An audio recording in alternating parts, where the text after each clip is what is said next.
everyone, and welcome to the Tabletop Almanac. My name is Simon. I am the proprietor of this channel, host, yada, yada, yada, whatever you want to call it. And tonight, I'm going to say tonight because it is tonight, but also it's more fitting and in genre for it to be tonight. We are presenting you the Session Zero of an actual play of Vampire the Masquerade 20th Anniversary Edition. Have not played Vampire the Masquerade in many, many years.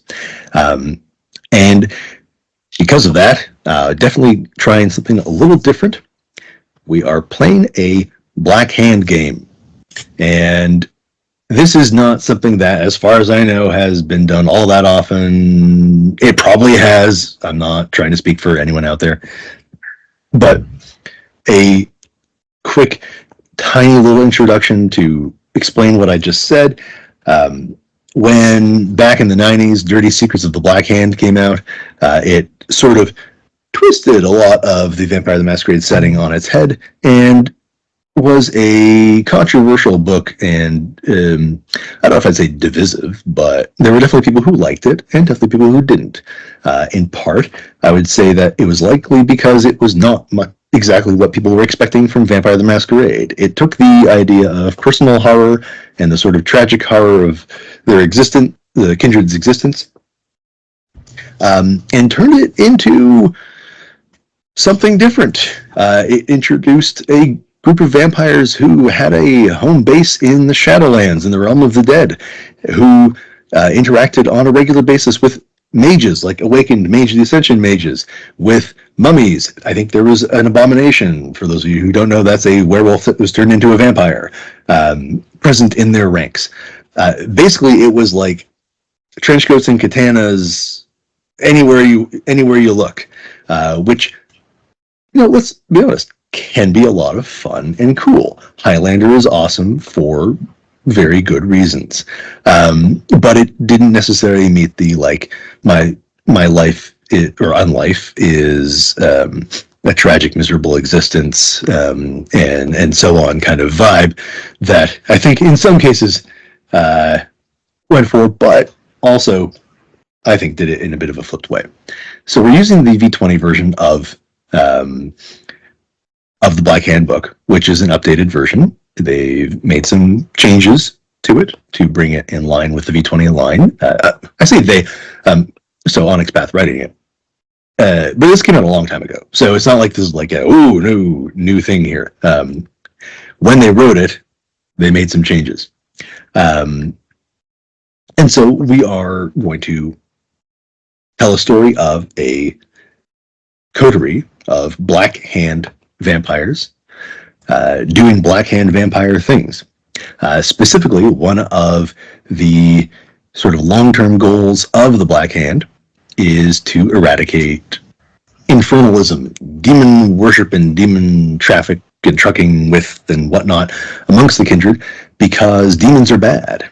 And to them, demons means basically anything that is not one of the well-defined game line supernatural creatures. So I don't think it actually technically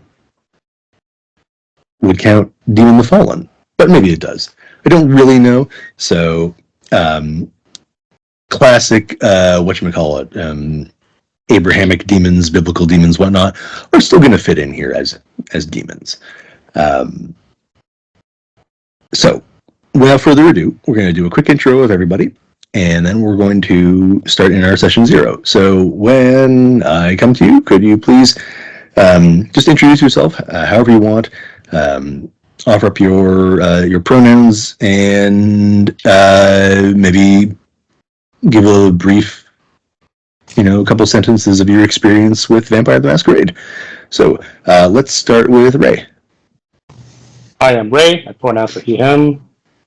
I haven't really played any Vampire Masquerade probably since high school, actually. All right. You don't have to say how long ago that was. I'm not going to. Okay. Next, Suni. Hey, my name is Suni. My pronouns are she, her, and I ain't ever played this game, so I'm excited.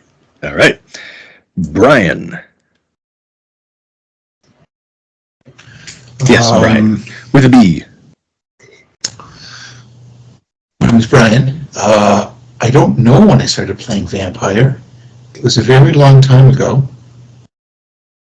Oh, but I haven't played for a very long time. All right. Personal pronouns? Better. I didn't hear you. Sorry. That's okay. Oh, You got laggy.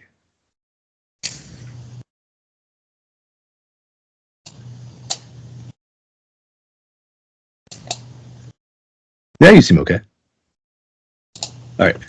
Let's. better. What's that? Is that better? Yeah, that's good. Okay. Okay. All right. Let's move on then. And then Ryan, without the B. Yes, hi, I'm Ryan, pronouns he, him. I started with Vampire the Masquerade 30 years ago, back in the old days when Simon and I used to LARP together. Yeah. So my experience is, I ran LARPs for 12 years, became a DJ and promoter, and picked back up a couple years ago, and now I'm running V5 games. So this is my first V20 game, but I've got a lot of experience on the stuff before this and after this. Nice. All right. Okay, so let me pull up our book here. Well, a couple of our books here. I need to get my other one too. I'm gonna close that. And all right. So what we're doing tonight is we are doing character creation and sort of coterie creation. I think one of the things that might be of benefit is because Sunni's completely new, and Toli, who is not on this call because he's suffering from maladies of all sorts, will be joining us at the next session, and we'll session zero him in along the way. But he's also equally at an equal level of experience, so this will be good for him. So let's talk a little bit about Vampire the Masquerade and the setting of it. I'm going to say flat out that there have probably been some changes in V20 that I don't remember and might have missed. So I am totally fine to be corrected by anybody who catches me on any of these things. But the long and short of this is that vampires, or the kindred, or Cainites, depending on who you speak to, consider themselves to be descended from the biblical Cain, who, after sacrificing his brother Abel, so says the Book of Nod, he was cast out into, well, the land of Nod, the empty space around Eden, as he did not wish to repent of his actions, as he believed that he in fact was acting as God commanded. And along the way he meets a number of angels, and each time they offer him another chance to repent, and he says no. And each time they curse him with one of the sort of traditional vampire weaknesses. Fear of fire, to have to drink blood, fear of sunlight, etc., etc. While basically creating a proto-vampire out of him. And while wandering in the land of Nod, he meets Lilith, who is presented as, I think customarily it's assumed that she's a mage of some sort. She has some magical power, not vampire related. And so from her, he learns sort of the disciplines of his new form, which are the enhanced speed, strength, toughness, and then a few other things. They couple, they do stuff. He leaves, abandons her there, and wanders off. At which point, and I can't remember if he does this out of loneliness or if he just does this. So any of the vets can definitely chime in here. He creates 3 Childer, and with them he creates the first city. And then they bring in a bunch of people to live in the first city because they're vampires ruling over humans, the children of Seth. And he puts a few like commandments on them, and then one of them they decide to break, and they create more children. The three of them create what are known as, in these final nights, the Antediluvians. And the Antediluvians number 10 and 3, which I'm only saying it that way because there's a fun thing pointed out at one point to say that, yes, that means the 13 clans of vampires we know nowadays, or does it mean 30 clans of vampires and we only know about 13 of them? Mysterious background. So, those Antediluvians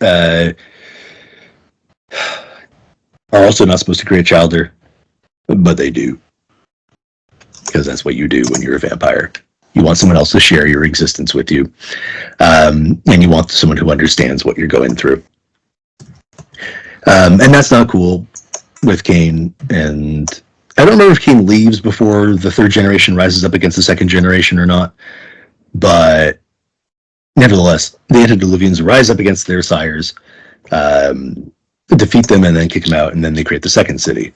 Which again is the same thing, but they're the ones in charge, and it's not quite as, maybe, I hesitate to say, idyllic as the first city, but but it's still not great. So, city is called Enoch, by the way. Now, both of these things are relevant because they're relevant to the Black Hand. So, the Antediluvians then spread out around the world. They create more of their own. Vampires rise up everywhere, blah, blah, blah. Myths are created based off of each of them because each of the lineages of vampires present a different aspect of what it is to be a vampire, one of the myths, and so on and so forth. Fast forward, there's a flood in there too, wiping out a whole bunch of people because God's like, this isn't cool. I'm pretty sure I said don't do this. And yeah, the history of the Kindred is a bit murky. So hopefully I'm getting that murkiness across because it's still a touch murky in my own brain. The Book of Nod that I keep referring to is considered a somewhat controversial tome because not everyone adheres to the Cain myth.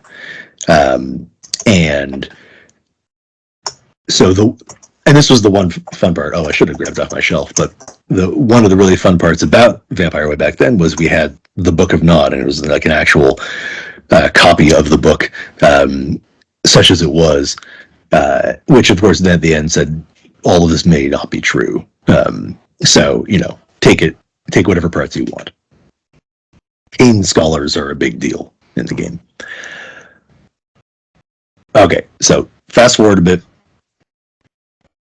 We've got vampires manipulating things from the shadows, yada, yada, yada. And then some of the younger vampires are like, this isn't cool. We want our own freedoms from this, etc. And so they rise up in the Anarch Revolt and they kill two of the Antediluvians, La Sombra and Zamisi. I believe they diabolarize them, which is drain their blood until their soul is gone and consumed as well, which is a big no-no in some areas of vampire society. In others, it's a great go for it. And that begins the split off of a sect known as the Sabbat, who by this point in the modern day are basically a death cult dedicated to Cain. They're like, no, fuck the Antediluvians, they're terrible. Screw all you vampires trying to be like touchy-feely and hide amongst moral society. Yes, of course, we shouldn't be like, I'm a vampire, because that's stupid. But, we're vampires, we should be vampires, we should eat people. And we should rule, be their prey. And meanwhile, here's a whole bunch of like pseudo-Catholic doctrine thrown in there. Basically massive death cult. And then to counter them, the other vampires who are the like, let's not be so hasty about this, create the Camarilla, which is your sort of traditional secret society of vampires, world-spanning global conspiracy, manipulating everyone behind the scenes kind of thing. And they are the ones who enforce the Masquerade, which is the idea of don't reveal yourself to humans. We did that at once, and then the Inquisition killed a lot of us. Bad idea. Don't do it. The Sabbat thinks they're terrible because they think that they're pawns of the Antediluvians who need to be found, killed, and eaten, because that's what Cain wants, because Cain didn't want any childer and didn't want this whole thing going on, and everyone kept ignoring him. So they try to fuck with the Camarilla shit as much as possible, make things really difficult on them, force them to enforce the Masquerade and stuff like that. Whereas the Camarilla tries their best to, manipulate media into keeping their existence all quiet and hush hush. And then there's a whole bunch of there's some independent clans, and then there are the Anarchs, who are the you can't tell me what to do sect of vampires, who have their own little sort of society as well, but it's not as well entrenched as the other two. And then enter the Black Hand. The Tal'Mahe'Ra, or the Manus Nigrum, or the Black Hand, depending where you are a conspiracy. In as much as they are a sect, they are a conspiracy. And this is where it gets a bit different. They are monsters. They separate themselves from humanity. But by the same token, their doctrine is such that they feel they need to either shepherd or protect humanity against other vampires who they consider just to be worse than them.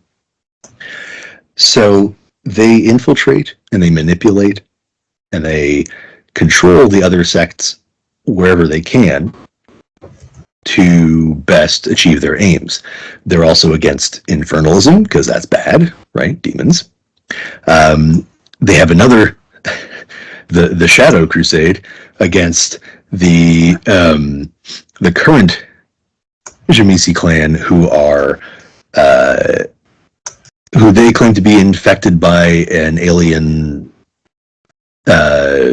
presence that lets them manipulate their flesh and infect other people, and so on and so forth. It gets a bit gonzo here and there, and I fully intend for this to be pretty gonzo. Let's not hold back on this one. Then they live in, where their home base is Enoch, which is the ruins of the city as it now exists in the Shadowlands, or at least in the realm of the dead. They do have some immortal undead mages as part of their sort of governing council, and they are, instead of sort of pushing Cain as the big guy, they work, or so they believe, claim, whatnot, to support the Antediluvians, who are currently sleeping and will one day rise, as will Cain, and Gehenna, the big apocalypse, will occur, and the Antediluvians will devour all of the vampires, which is why the Sabbat wants to kill them. And they aim to bring this about, because vampirism is potentially a plague, depending on who you talk to in the Black Hand. And the quicker this happens, the quicker they all get eaten, and the quicker humans get to live in peace. And that all sounds so altruistic, but these are not great people either. They may have goals that your human on the street might be, if they knew all of it, might be yeah, okay, please do it. But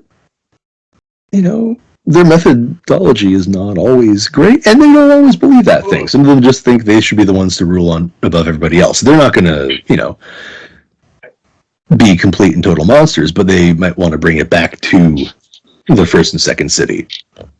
So vampires on top, everyone below them, but we're not just like hunting them for sport. It's not like the strain or something like that. It's the nicer version of the strain.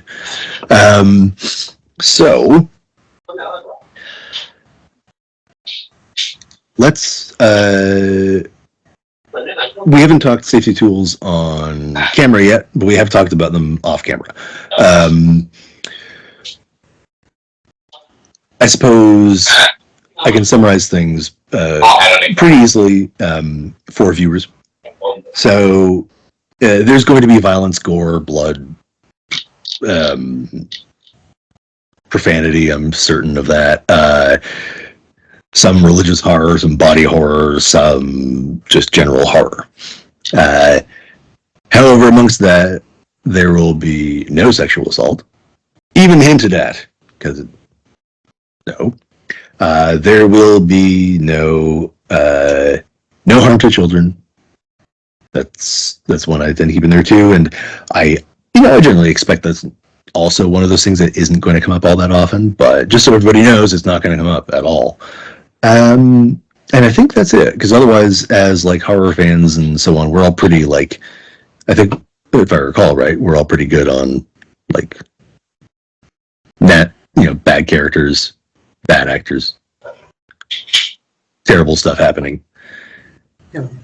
Yeah, everyone's good on that. Okay. Yeah, I'm not really good about like explicit isms. Like, oh yeah. Oh right. Yeah. So that was a message. I just wanted to bring that up. Nope. Good point. Also, there will no. There's no need or call for like any derogatory isms or anything like that. No racism, no sexism, no nothing. So that also will not be appearing on this channel. Ray, could you mute? I think you got some background noise picking up. Sure. Awesome. Okay, cool. So let's. There was an important question asked. Yeah. Swearing? Can we swear? Oh yeah, I said profanity, didn't I? Okay, because I was going to leave if we couldn't swear. I put that in there just for you. Okay, thanks. Okay, good. Every. What? That's swearing? Jesus Christ, Brian. I intend to put an 18 plus, no children should watch this on this YouTube video. I intend for us to earn it. So, okay, let's talk character creation, and let's talk characters, and let's talk premise. So, as Blackhand vampires, you sort of fit in two worlds. One is that as a conspiracy, you are always connected to another sect. You're always sort of undercover in a way. But you're also Black Hand members. Now, the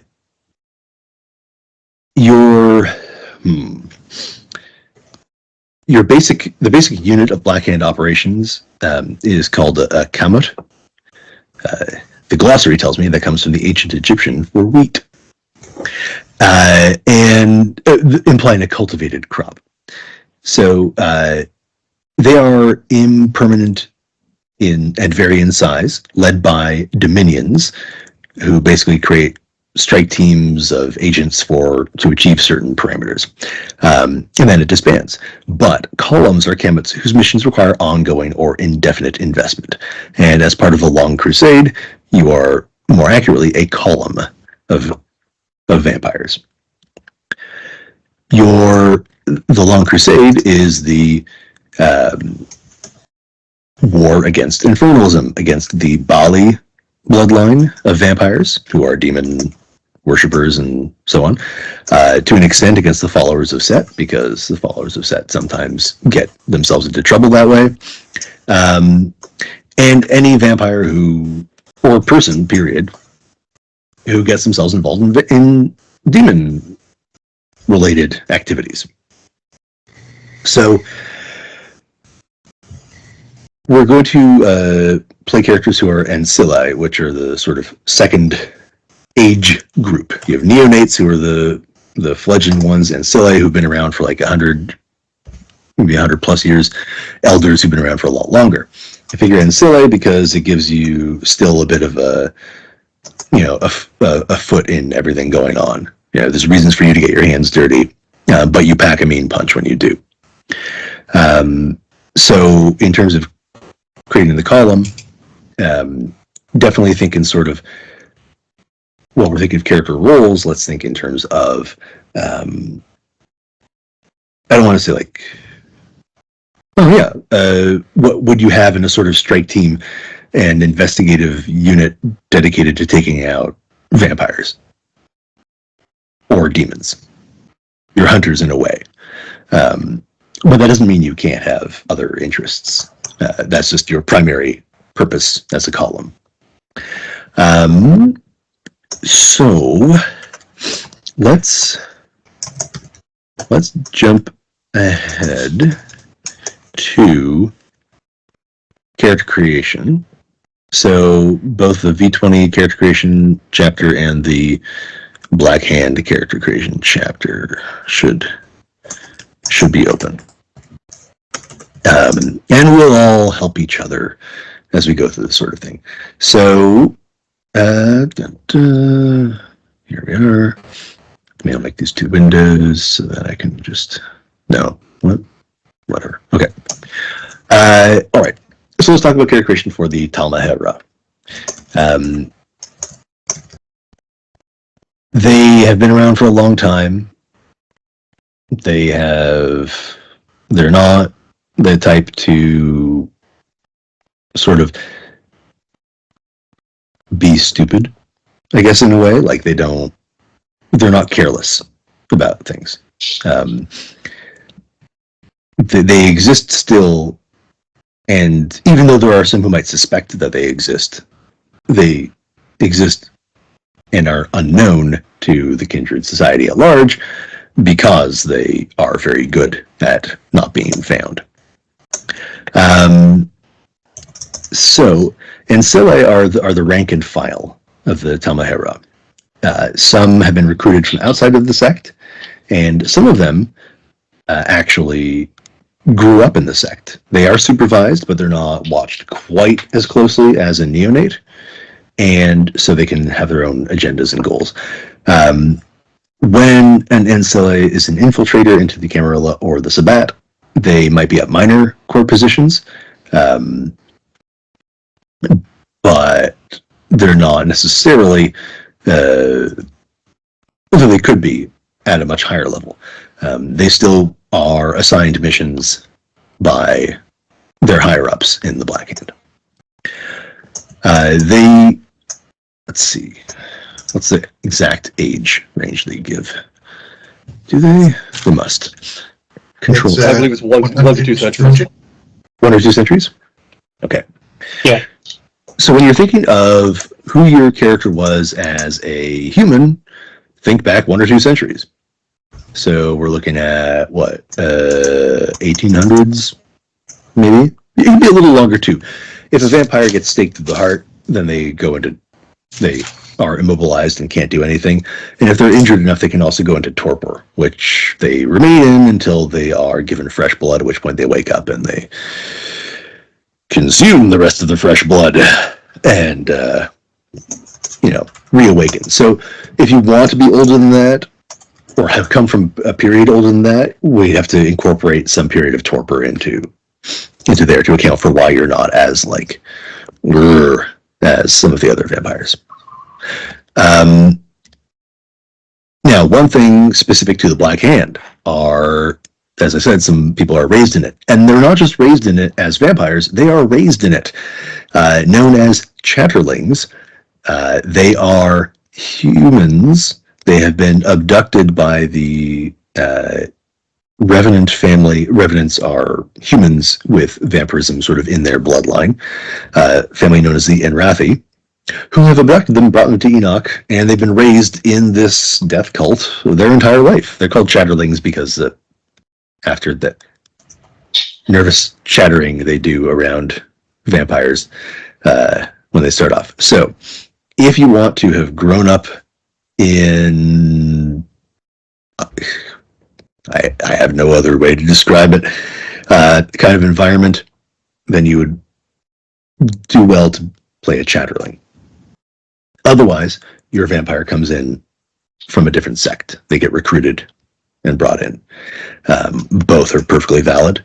There's a bit of a probationary period for incoming vampires, but you could have passed it by this point. So, yeah, I guess I was saying that mainly to keep in mind if you grew up in a sect that when you were kidnapped, basically. Okay, so basic concepts. Anyone got one? Anyone want one? Anyone got ideas that they want to share? Questions? Yeah, oh, sorry. Go ahead. Sorry, no, you please first. I have a very like bare bones concept of a character, and would love some help fleshing that out. Yep. I already have her name. Okay. It's Thessalia. Okay, walk with me. She is a character that she has an obsession with the concept of music. Mm-hmm. So she finds music in different things. I was gonna make her a toreador? Toreador? Yeah. Yeah, I like the idea of she's kind of a degenerate, self-important type of vampire. Those are vampires. Those are also Toreador. So yeah, perfect. That's such a good idea. Yep. Daughters of Cacophony. Cacophony. That sounds cool. Oh, yeah, Daughters of like, Cacophony too. Yeah, they're like a siren bloodline. Yeah, and we're doing a Black Hand Chronicle, go wild, pull the weird stuff. Yeah. This is not conventional. Okay. This is not the tortured existence of 5 neonate vampires in I'll tell you what page Insert City. Give me 1 second. So yeah, go for the weird, go for the whatever. Bet. Page 398 in the BTM 20 book.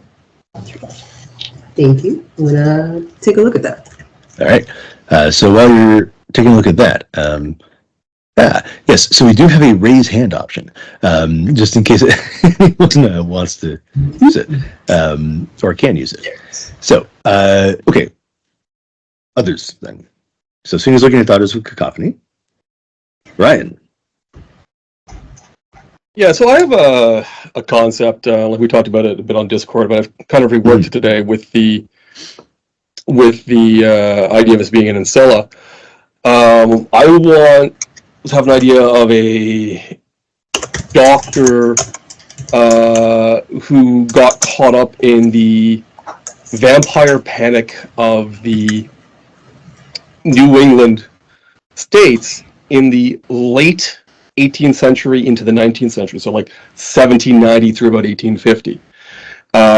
He was a medical doctor in these small towns where people were dying of consumption, but they related it to vampirism, and his investigation of trying to find the root of this illness, this plague, led him to an actual vampire. And through his wit and foresight was brought into the fold, so to speak. Mm-hmm. I do see this character as being very religious, fitting the area. This is the same area 200 years before that had the witch trials. This is a panic that happened about 200 years later, and looks at vampirism as being a righteous curse from God. So he's a bit of a heretic from within the Black Hand, but his general goals line up, even if his reasoning does not. So he would be a little bit of a someone to keep an eye on idea. Kind of the idea that God promised he would never destroy the world again with a flood, but there is still a lot of wickedness, and we are to be the hand of that wickedness. Yes. Okay.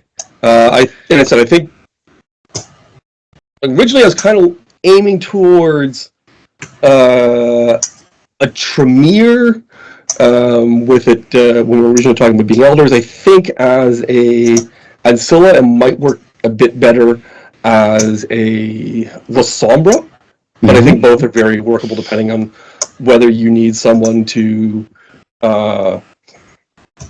huck fireballs and drain blood at range, or you need someone to manipulate the abyss. Either way, I want him to be a ritual and magic worker to go and view these as miracles of evil type concept. Well, my bias is always towards the Lasombra because they are my favorite clan. As a note, between Dirty Secrets and this book, they've relaxed their recruitment policies. Yeah. Initially, they were like, if you are a member of a clan that killed your founder, your antediluvian, we don't want you. So yeah, and I wanted to kind of play with that, like, because there is that degree of lower trust. Mm-hmm. So I think the idea of that lower trust and having a heretical view, I think, would be a nice tension between the additional skills that they want to bring in, which is their reasoning in the new book versus Dirty Secrets. Excuse me. And the distrust that goes in with a different alien mindset. Yeah, I think that could be a fun point, because if we fuck up in a way that looks disingenuous, there would be additional suspicions that could be fun to play out. Yeah. Okay. Cool. Yeah, I'm down with that. Okay. Ryan. I was going to say that there's Ryan. There's a quick out with that if you didn't like the idea. From what I recall, the La Sombra anti-tribute were more tolerated in the Black Hand because there's down the list that are more. Yeah, anti-tribute or La Sombra proper. I'm not too fussed either way. Yeah.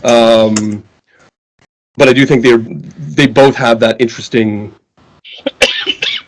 part of them, right? So here's the list. The La Sombra anti-tribute were accepted into the Black Hand in the Middle Ages. Yeah. Yep. So I think that might be even a bit of a retcon too.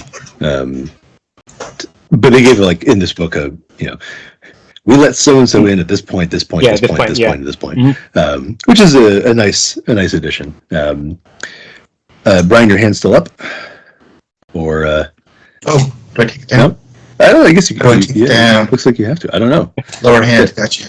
Okay. All right. I mean, I can go next if Brian doesn't have an idea. I was thinking of going with an Oakland Simisei, and I was thinking of making myself probably like an alchemist in the 1800s. A what? An alchemist. Oh yeah. Okay. Yeah. Cool. Probably end up dabbling with a little Kodun. Just a little, huh? Just a little. No. But with me and magic, I would never dabble in that too hard. All right, cool. Yeah. Yes, I did like that your answer to questions was Old Clan Zamisi. Yeah. I mean, they're probably why are you here? For the Black Hand. Old Clan Zamisi. Yeah. So, for those of you at home, the Old Clan Zamisi. And we also mentioned La Sombra anti-tribute. Anti-tribute means, in this case, anti-tribe, not part of the same bloodline, but not part of the clan as it is. So the Sabbat is full of La Sombra and Zamisi, and then all the other clans have an anti-tribute. So, because they are traditionally not part of the Sabbat, they are more Camarilla. So the there are Toreador anti-tribute, Tremere anti-tribute, Ventrue anti-tribute, and they are they're a slightly different take on the same idea. So the Toreador anti-tribute are even more degenerate than the regular anti-tribute are. The Ventrue anti-tribute veered off from that, let's go into high finance and control everything from boardrooms, ha ha ha, and they fit more into the nobility of old concept. So they are still effectively the same bloodline, but they realize it in different ways. And the old clan Tzimisce are the Tzimisce that did not get infected by this, the discipline known as vicissitude, and are that sort of very stolid old Eastern European nobility kind of vibe in how they approach things. Whereas the other Tzimisce are like, well, look, I can fleshcraft you and bonecraft you, and look at my stable of war ghouls that I've created by merging lots of people together. And there's all sorts of weird reasons as to why they don't believe in that. Yeah.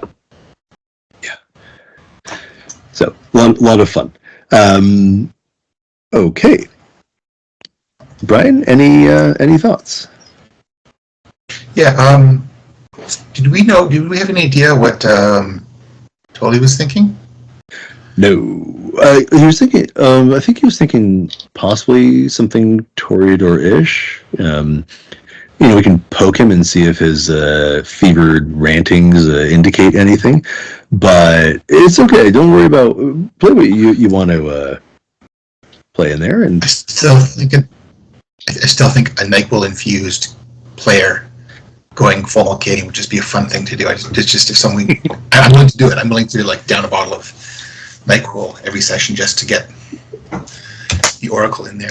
I don't know if we could put that on Twitch, but that's been because they don't like alcohol and stuff. I think like medicine that you take too much of might be okay.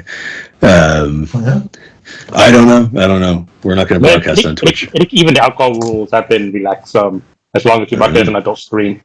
Okay, all right, fair enough. But Twitch rules constantly change. Who knows? Let's not rule ourselves out then by upending Nyquil. Okay, so any thoughts then? Yeah. So someone talked about it. We should be throwing all the odd things in here. That it's Black Hand is meant to be extreme things. I was looking at this backwards. So someone's. So this would be the first time I get the opportunity to play a true Bruja. Yes. But you did make mention that physicality would be an issue. Now they have potence as one of their disciplines, but I was going to play very Vulcan true Bruja. I was going to play like the traditional scholar. Yeah. So I don't know how important physicality is for us. I don't know if we need everyone should build with some combat. And then I've never been able to play Nagaraja before, and that would be fun. Although that is more I guess Eastern hand. And I think you were saying you wanted this left hand. No. No. Anyone and everything. Yep. Okay. And then having to eat 2 or 3 humans a session would contribute to the gore factor. True. And then I was also thinking, because you talked about this being like Long Crusade, we're hunting demons, I was thinking sort of a spin on the Ventrue anti-tribute, like a sort of a self-appointed paladin who's got like the holy, like, I'm here literally to slay demons, right? Yep. I'm here to, yeah. So I had those 3 thoughts moving around. Also, Harbingers of Skulls are fun, but then I think I've done Necromancy with you the last 2 games I've played, and it's just getting repetitive, so maybe I shouldn't do that. We're going to think you're weird or something. I talk to dead people. Yeah, so I don't know. Okay. What? How are you seeing it? Are you seeing? So how are you seeing the combat? there is a note. Is Okay, well, so there's a note in the True Bruja that they don't ignore the fact that they may have to throw down. So while they are very much kind of scholars and they'll like, okay, leave me alone kind of thing, a warrior scholar is not off, not out of the realm of possibility. So don't let that stop you in your goal to play a bloodline that very rarely has the opportunity to be played. I mean, I guess you've played in games I've run before. Even the ones focused around combat to an extent or another aren't always featuring it. Focused on violence aren't always featuring combat. So I would think that every character, and you'll have the points because you're in Sile, so you'll have some extra points to throw around. I would think that it'd be worth having some investment in defending yourself /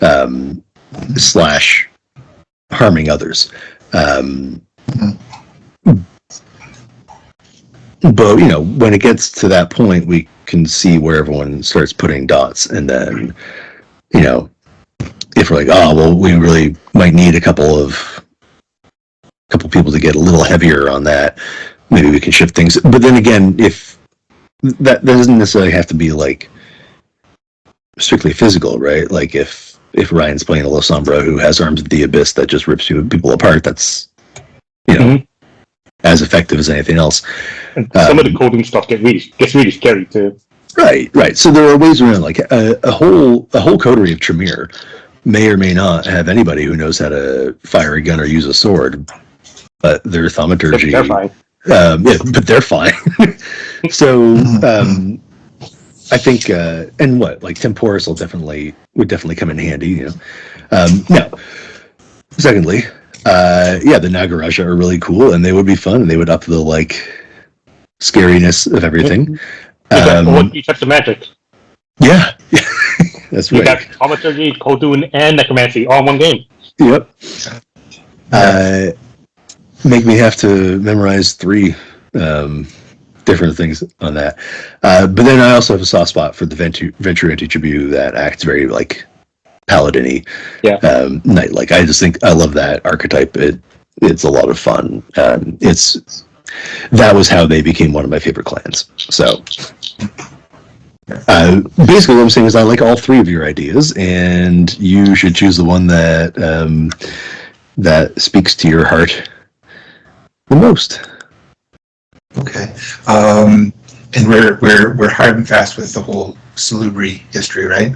Someone talked about being the team healer, and it just made me think Salubri's also a clan that no one ever gets to play, and that would be also the Salubri Anti-Tribute. Yeah, were they also inducted at some point? I guess they exist, right? They're still out there, as opposed to the Warrior Salubri would fit in there as well, because in their case, it's the Tremere that killed their founder. So the Black Hand would have less of a problem with them. They're the victims here. So they'd be perfectly fine too. And why not play a Salubri Anti-Tribute? Get your third eye and you're stabbing people on, or you're healing, whatever you feel is more appropriate. But that would also be an interesting contrast playing the Salubri Anti-Tribute healer cast, because they would be very much in their approach to things would be very different, not incompatible, but definitely different. So great. So I've narrowed it down to 4. Okay. Yep. 4 it is. Good work.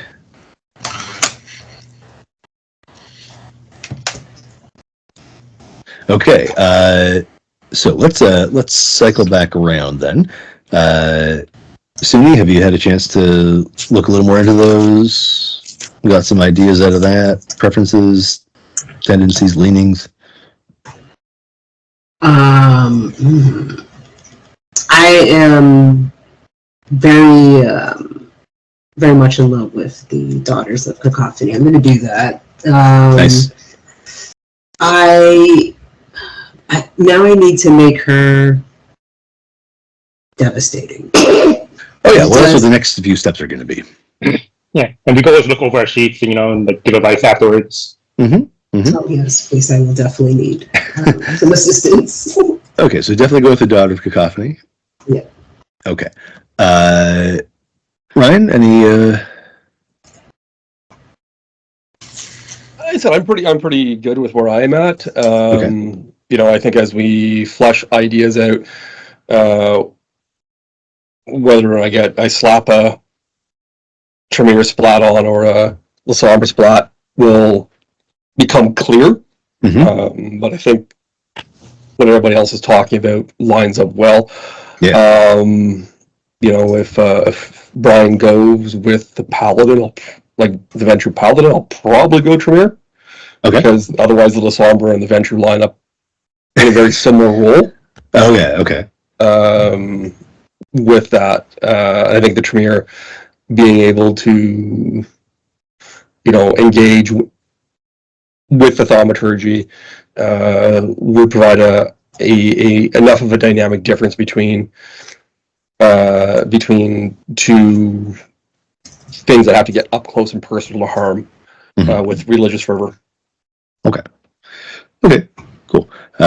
Ray, you're set on the old clan. Okay, so Bryan just needs to give a little bit of thought, and that's totally cool. So, what we'll do while you're doing that, unless you have an answer right now. Well, I was just going to say I'll take the there's going to be another opportunity, or it's more likely there'll be an opportunity to play Ventrue in the future because a Sabbat Chronicle could pop up, and that's a template I can reuse. So and that also gives Ryan more options. I'm not stepping on anyone's toes that way. Okay. So I'll take him off the table. Did you guys have any insight? Do you guys think something works? Are you seeing possibilities with one option that you're not seeing with another? Like fun moments, character relations that would work better? I mean, obviously, it's the looping Tremere it's always going to have an interesting dynamic. Yeah, that's true. Right. Yeah, like if I was to go with the Tremere and you were to go with the Celebrity, that could be some interesting tension right off the bat. If we now the question is, do we want that kind of tension within our column? Like, is that fun tension, or is that going to be tension that is always kind of too much at the forefront and is going to cause us misery, just to make the game less fun? Valid point.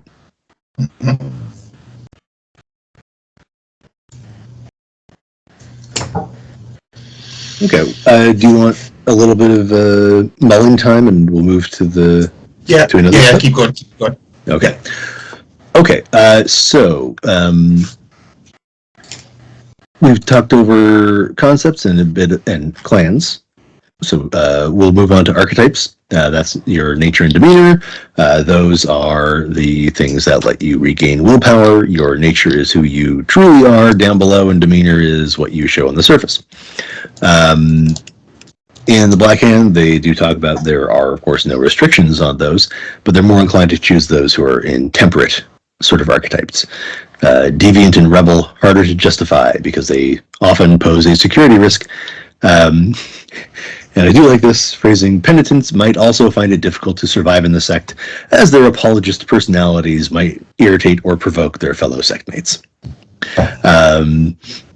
So otherwise, you've got kind of full options here, except for I would say probably don't pick rebel, deviant, or penitent, unless you don't intend to be super apologetic about your penitence.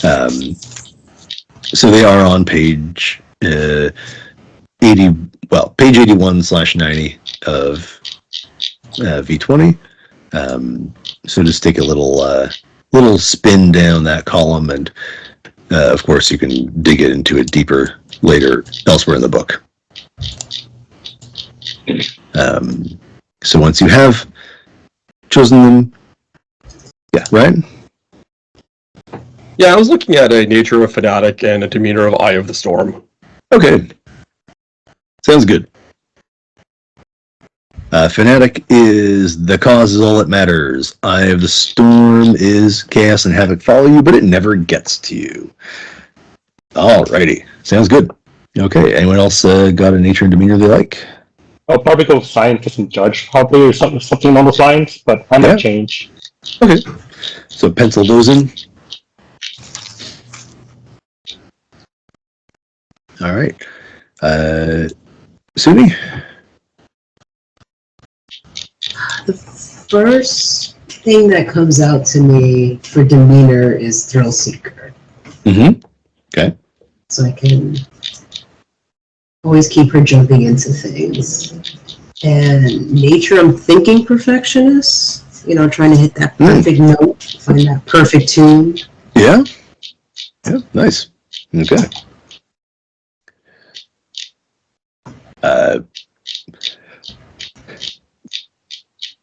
Ryan? Yes, that will pair well with Eye of the Storm.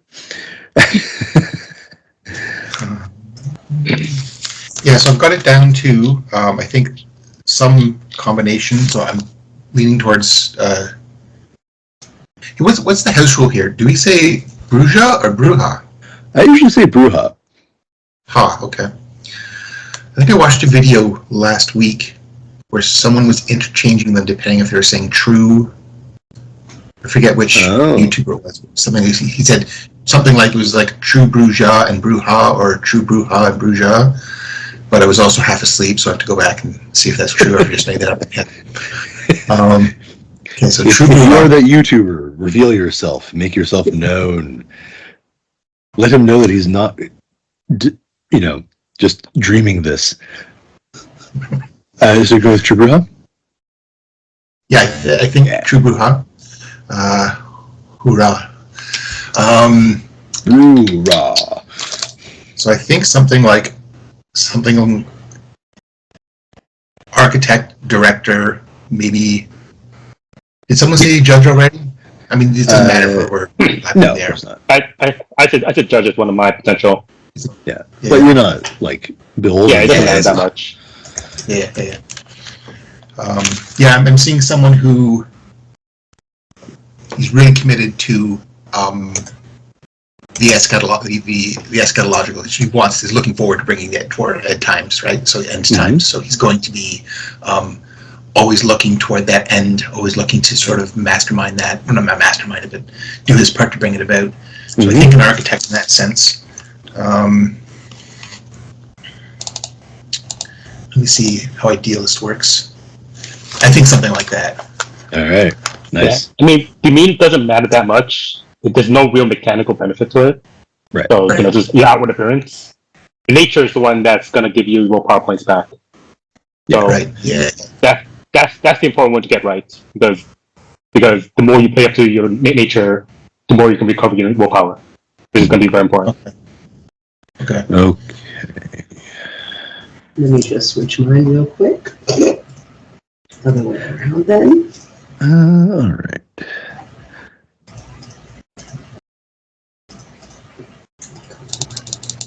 Here we are. Okay. Great. Okay. So now let's do attributes and abilities. So because you are Anatoliy, you start with more points than your terrible neonates do. You get, so it's the same sort of primary, secondary, tertiary between physical, mental, and social. Your primary set of attributes get 8 dots split amongst them. Your secondary 6 and your tertiary 4.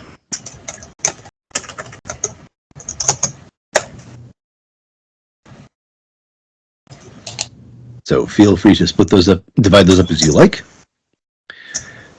And while you're all doing that, I will entertain the folks at home in some fashion here, or I'll just clip this section from the final part of the recorded video.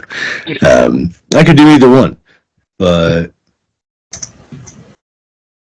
I'll probably go with like mental primary and probably physical secondary to get a little bit of like self-defense stuff, and then social tertiary for me. Okay. Yeah. Something along the lines. We'll go back to page 398 for Daughters of the Falcon. And they are primary social. Okay. Yep. That makes sense for daughters. Mm-hmm. I'll look at your power and see what if there's anything that dominates for you. From Mapomine? Yeah.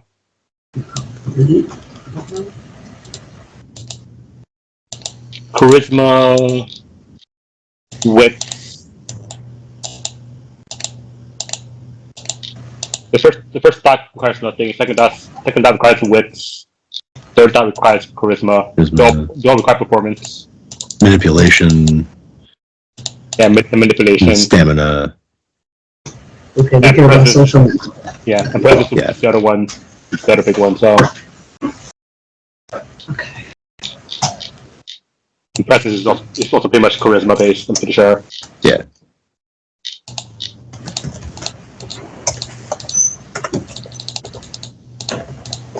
Yeah, charisma, appearance for the first 3 points for presence. The third one was fortitude, which is stamina.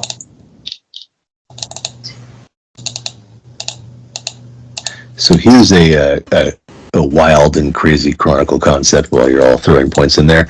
A K-pop group turned into Daughters of Cacophony, fighting other K-pop groups as members of the Sabbat, specifically the Blood Brothers, and other ones that work well in concert. Yeah, in concert. Oh my god, that sounds amazing. I thought it sounded kind of cool. So keep your eyes peeled on this channel for potentially a very unusual future Chronicle. I mean, I would totally be down for playing like a Toreador a la Merzbow. Something like that. It'd be fun. Aggressive noise project Toreador.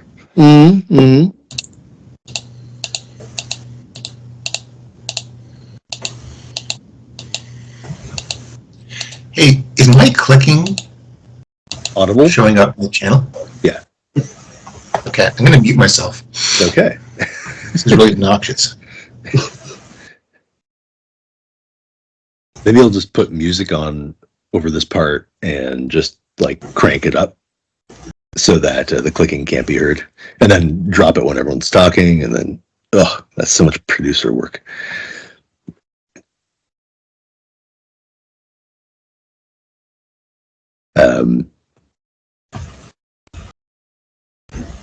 So for the record, for those of you watching, I liked Dirty Secrets of the Black Hand. It was not a conventional one, but I thought it was a fun book, and it had some fun stuff in it. I liked the mysteries that were revealed. If you go through the end, I think if you're new to Vampire the Masquerade, say you're playing V5 or something like that, get a copy of the Book of Nod and read it, and reread it, and just keep reading it. One, it's a fun read. But two, the back part of it has an appendix of notes of somebody, an in-universe character who is reviewing the assembled notes here, and where they think that something might be off, but one of the, where, it may not be correct, or maybe this, maybe that, but one of the best parts about it is when they talk about, I'm not going to get the passage correct necessarily, but it really gives awesome insight into the layers of the world of Vampire the Masquerade and the wheels within wheels that might be going on, and there's a mystery, and here's the answer, but no, it's actually this, and no, it's somewhere down here, and it's over there, and by the end of it, you're back at the beginning and don't know what the actual truth is. One, that's great for a role-playing game because then every table gets to be its own. And it's also kind of fun because now you've got these like mysteries all over the place to solve. And, you know, Dirty Secrets did say like, okay, here are the answers. But, you know, by the same token, like if you choose to believe these answers, oh yeah, right. So the Black Hand, this is not necessarily known to all the rank and file, so this is more fun for everybody. There are 4 sarcophagi in Enoch, inhabited by beings who they refer to as the Aralu, and a number of Tal'Mahe'Ra vampires think that they're speaking to them, that they're following their commands because they think that they are 4 of the antediluvians in torpor in those sarcophagi, and their dreams and psychic disciplines are reaching out into the waking world. Whether that's true or not, who knows? But some of them believe it is. Fun. Also, they have 4 of them there, which is pretty intense if there are only 13. Vampires of that generation are alien. Like, how do you possibly understand the mind and psychology of a being that has lived quite that long and has that level of power? They're utterly terrifying, all of them. I'm not saying the Sabbat is right. I'm just saying that they're, you know, occasionally they might have a point with what possible horrible things could happen in the future. Okay. Whenever people got their points assigned, you can just signal. And if you want to do your abilities, you can do those too. You have 14 primary, 10 secondary, 7 tertiary. Was that 14, 10, 7? Yep, 14, 10, 7. And Sile start off at That's what I'm 10, giving you. 10? Oh, yeah. We'll get to that in a second because I want to go step by step here. But yes, you will start off at 10th generation. Yeah. But we're not to throw all our dots into an attribute past 5 at this point in the character creation. Is that correct? Yes. Because if we end up, so I don't recall the exact wording was, but we potentially get up to, I think it was like 6th gen or down to 6th gen in character creation. And that means means into 5th generation. Is it 5th? Okay. But that would mean having attributes and abilities and disciplines beyond the 5 threshold. And that's not to be, we can't do that at this part in the character creation. That's to only be done with freebie points. Is that right? Yeah, I think that's right. Okay. Yeah. And that would also work because if you happen to be 5th generation, so an antediluvian is your grandsire, then your power level at this point, you know, there are reasons you're not as starting off with 6s and 7s and these things. So,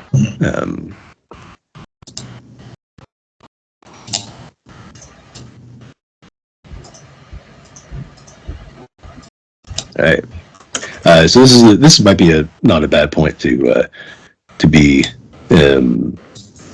conferring on areas of expertise. That's a good idea. Just abilities.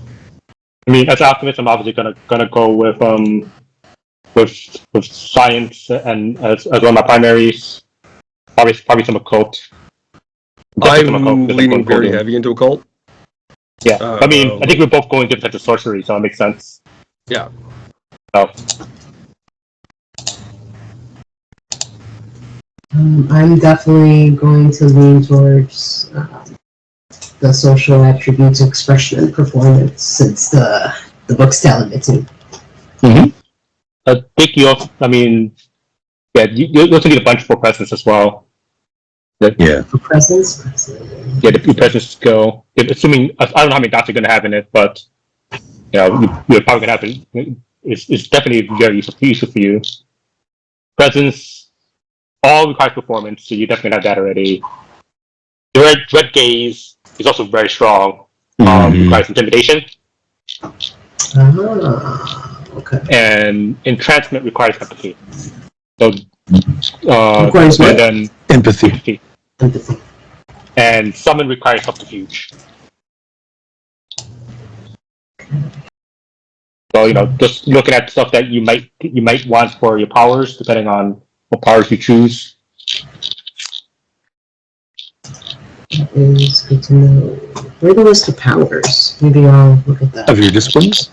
Your disciplines are Fortitude, presence, and Melpomene. And Melpomene, yeah. Melpomene is on page 193. Thank you. Melpomene is on page 453. And 42 is just defense. So there's no re-attributes associated with it. Mm-hmm. Okay. Let me take a look at those.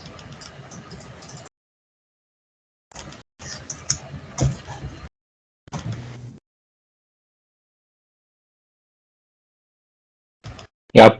So far, I'm obviously knowledge primary. I have 3 dots in academics, 3 in investigation, 3 in the code, and 3 in science.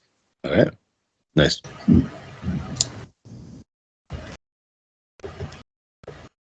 I might take some tech or computer remaining dots, but just to give an idea of what I currently have, if you don't want overlapping knowledges or too much of it. Yeah, that'd be helpful, at least, because then you can cross the board with things.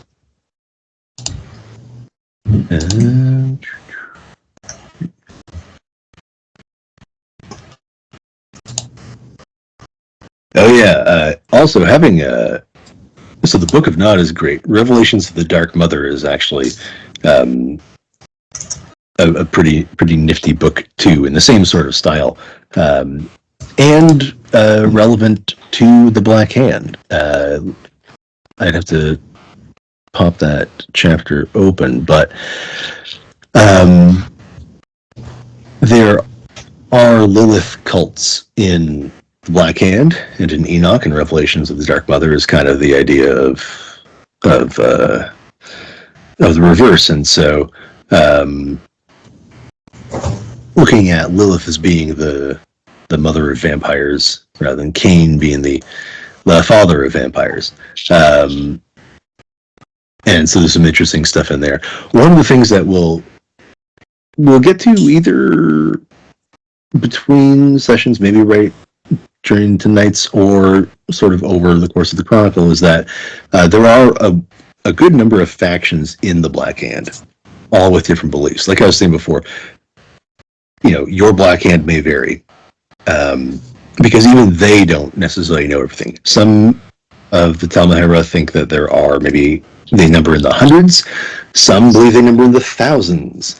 But overall, they don't fully know. They work in cells basically along the way. Now you can wander around Enoch and see people, but you don't really know how many there ultimately are. And so as a result, it's a similar sort of thing in terms of belief systems, where you get there's a good section on them.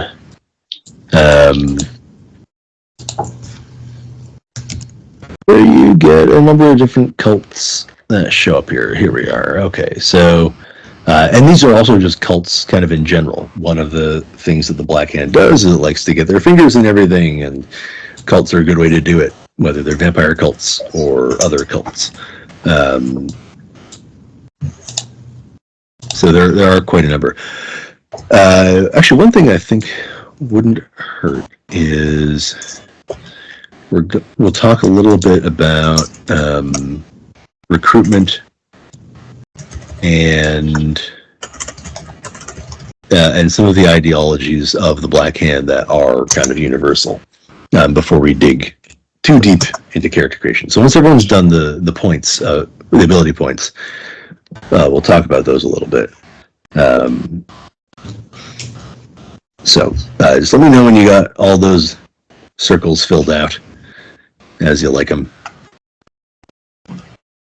Not be enough now. Okay. No pressure. Oh god, so pressure.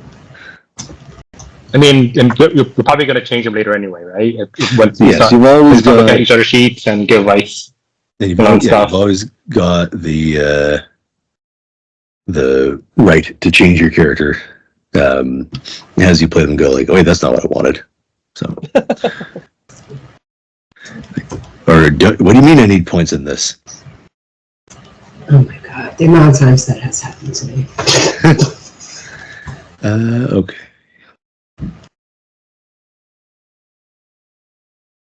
While people are assigning points, can I talk in at the same time? And okay, so we'll start with what's known as the preparation for the return of the antediluvians. And this is the modern affairs of the Tal'Mahe'Ra. And also known as the silent agenda, which most agents don't know that term. That's kept for the higher ups, but ultimately there are about 6 categories that missions and schemes and plans sort of work into. One is control the kindred, either manipulating them, destroying them, etc. Point being is that the Black Hand wants to keep all the other kindred sort of focused on fighting each other, partly to get rid of them, but partly to keep them distracted from what the Black Hand's doing. Protect the kind. So humans are squishy and in a bad place. So either be a shield between them and the monsters, or control mortal institutions, do whatever but keep the kind protected. Purge the anathema. There are darker things than vampires, and you are going to destroy them. Infernalists and demons.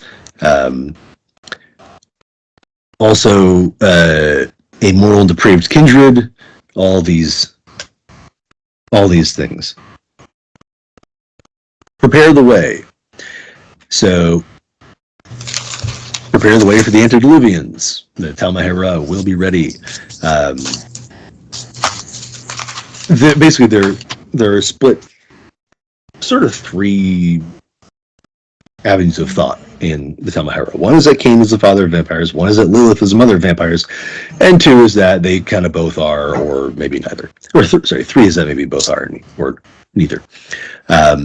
But they all are about spreading the truth of their faiths and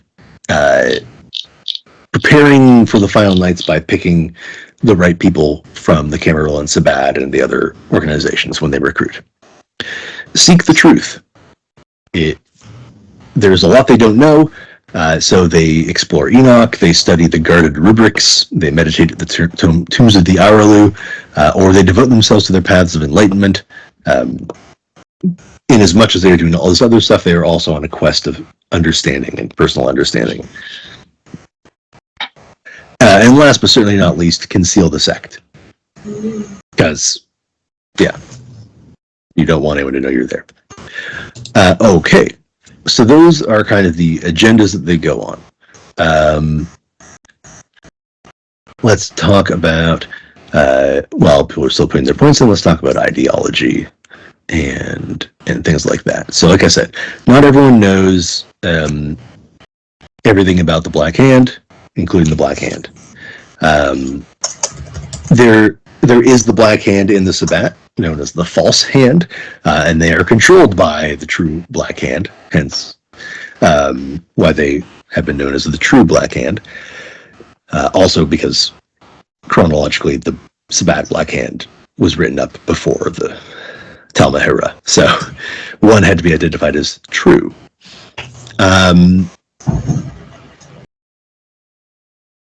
When they are recruiting, you go through a couple of steps to join the hand. So the rite of Catabasis, you are shown an entrance to the Shadowlands and made to step across the threshold. If you are a vampire, you are blinded, traditionally by a serrated dagger being dragged across your eyes. You are not allowed to heal those wounds until the rite is complete. If you're a mortal being inducted, you just get a blindfold, because, you can't bounce back from your eyes being ripped open by a serrated blade quite as easily as a vampire can. And then you basically go down into darkness, lasts from dusk until just a bit before dawn, and the idea is that it proves your mental fortitude and ability to depend on more than your vision. Also showing trust in your companions and sect. This represents the cycle of undeath, traveling to and from the underworld. The Rite of Mortality emphasizes the protection of humanity as a pillar of the Tal'Mahe'Ra ideology. Basically, you choose a mortal before the rite commences, and you are tasked with stewardship of that mortal, and have to ensure that no ill befalls them. This ill is, of course, orchestrated by the hand to test you and put them in danger many, many times. But they can't know that you're there. That's an important part. And then they attack them horribly in a way that may well be fatal, and the recruit has to take care of them without using any powers or any vampiric kind of thing. The idea is to test your capacity to shepherd a dying mortal and restrain your own nature. It's how you view humanity as a whole. If you can protect one human from grievous harm, then maybe you can protect all of them. The Rite of the Antediluvians. Considered controversial, as some within the hand considered flouting the curses of Cain. You are forced to adopt the curse of the clan of the hand agent supervising you. Every clan has a weakness or a curse upon it, and so you get 2 of them for a month. And basically have to go through that to help forge relationships between recruiters and their supplicants. The Rite of Sakyant. Your skin and soul are branded with a yantra that marks you as a member of the Tal'Mahe'Ra. There's a grand ceremony involving the sacrifice of a treacherous hand member or a powerful wraith, and other things, but through magical means, a black crescent moon is carved into your palm. You cannot heal the wound. Then it ensures that in the world of the living, the yantra is only visible to other members of the hand, and in the Shadowlands, only visible to others there. This basically lets you identify each other and know who else is a black hand. Is everyone done with their points? I'm not, but okay. Don't wait on me. There's going to be a lot of back and forth with this, so we can move on. Okay. So next step is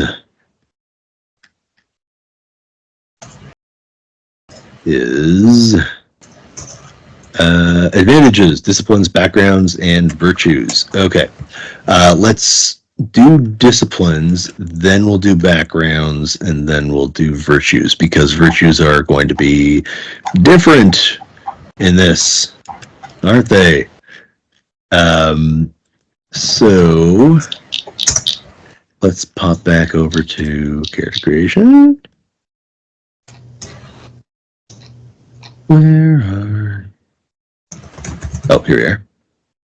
Okay. So backgrounds. You get, where is it? There. 10 backgrounds. You have to put 2 in alternate identity. either Camarilla or Sabat, or something else, and then 1 or 2 in status, Tal'Mahe'Ra, Black Hand. Do you want a free 2 points to have your alternate identity? Won't say no. Yeah, just take it. Freeze for me. Well, you said you needed status for... Status 1 or 2 in Tal'Mahe'Ra. Keep in mind that your alternate identity in whatever sect it's in may also require status assigned to it. Other things to think about when it comes to backgrounds. Okay, so generation. Suni. Your generation of vampire is how far removed you are from Cain. The closer you are to Cain, the more powerful you are in terms of vampire stuff. It means the more blood points you can spend on each turn to fuel your disciplines. It means the higher you can raise your various attributes. It also means that at certain points, you can only feed on certain things like other vampires, eventually. So normally, you start off at 13th generation, pretty far removed. But as ancillary members of the Black Hand, you start at 10th generation. There's nothing wrong with 10th generation. It's a perfectly reasonable generation to be at if you want to spend points elsewhere. But it only costs 1 point to go to decrease in generation. So you can theoretically become a 5th generation if you spend 5 points in that background. This means that your grandsire was an antediluvian. You're only 2 steps away from them and only 5 steps from Cain, or Lilith, or whomever.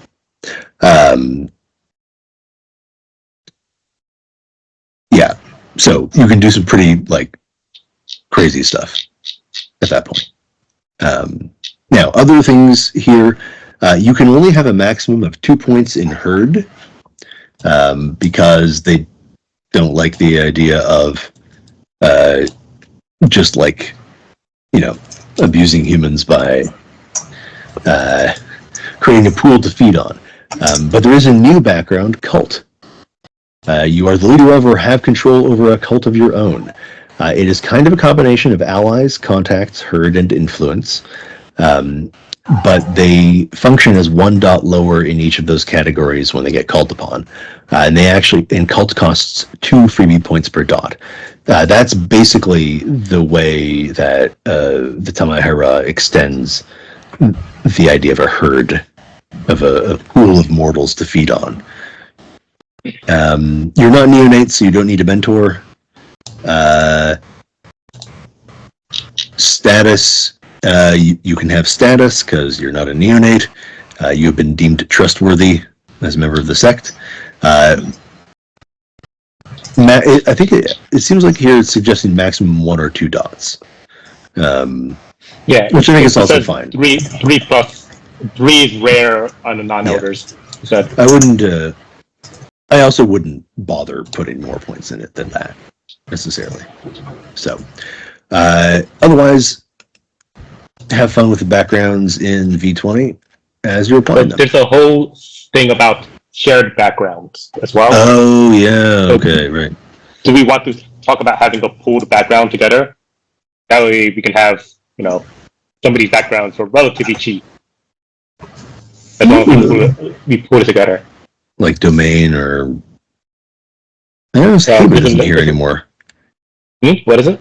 Haven isn't on there anymore. Yeah, I think Domain probably implies. Maybe. I'm not sure. Yeah. Okay, shared backgrounds. I kind of like the idea of us having a cult that we control as a group. Yeah. Yeah, that'd be fun. I'm thinking something like that too. I'm happy to throw a couple points of my backgrounds at that. Mm-hmm. That would have a relatively high cult, but it's only drawing 1-2 points each. Yeah. If we all throw 2 points into that, there is going to be 5 of us. That's a 5-point cult. That's a 5-point cult, which that gives us a lot of Yeah, 4 allies, 4 stuff. contacts, 4 herd, and 4 influence. Yeah, exactly. And then, if you want, and that'll be our primary. If anyone throws any resources or any of the others, we'll all get to share it too.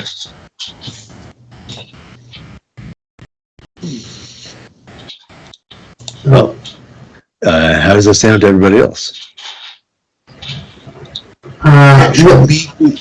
What was the top ones that you wanted to do as a shared? Cool. But the one we talk about making up, like the way it works is that you choose a primary that your shared is based around. So in this case, it would be our cult. Our cult will be the source of what we share our stuff with. So once we do that, you can put any of the others in the list, and we will all share that as a pool. So cult will be our primary, which means we can't have anything higher than however much we have in cult. But if we put, let's say, resources into it, then we'll all get to combine that and have a combined resources score, or retainers, or whatever else we want, basically. As a column, that would make sense because you've been at this for a bit of time, and you all have this shared goal of fighting demons. And that's what I mentioned, because it sounds like we're all like a unit anyway. So like having a shared background will make a lot of sense for us.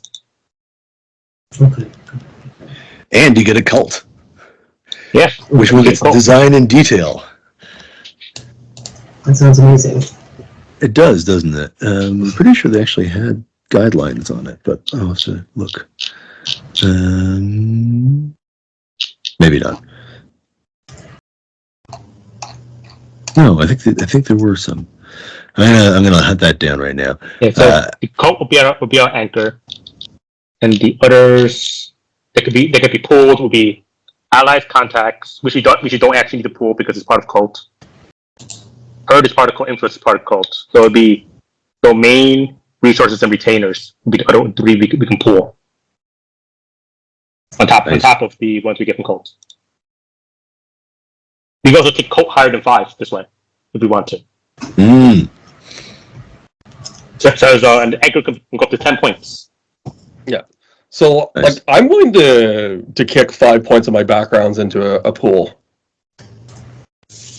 Nice. Like I really do have this idea of the character being very much reliant on the set. Like he is a fanatic, so I've kind of left his skills very unbalanced. He's got big gaps in what he can't do because he's so fanatically driven down one road.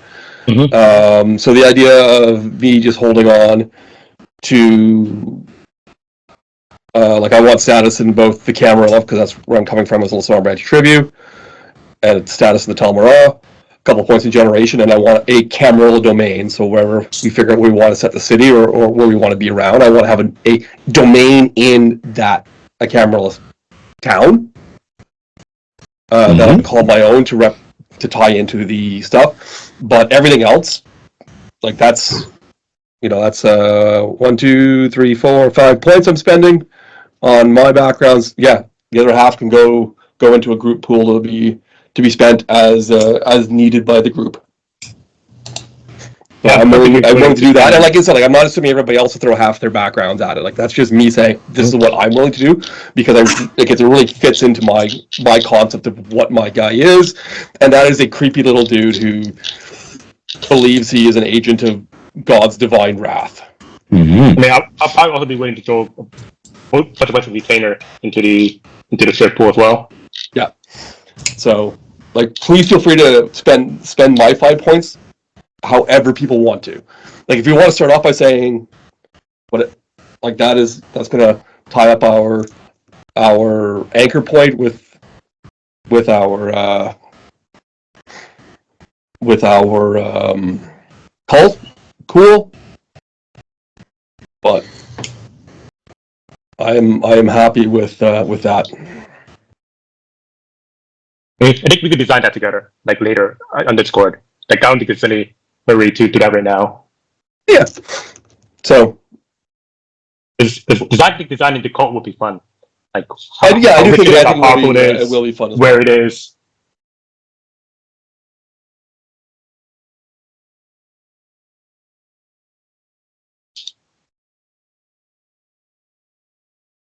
Well, then I said, the nice thing is like there is if we want to do a cult and kind of set it in the Americas, we have that nice big belt of new religions that has come that runs along the U.S. kind of from New England out to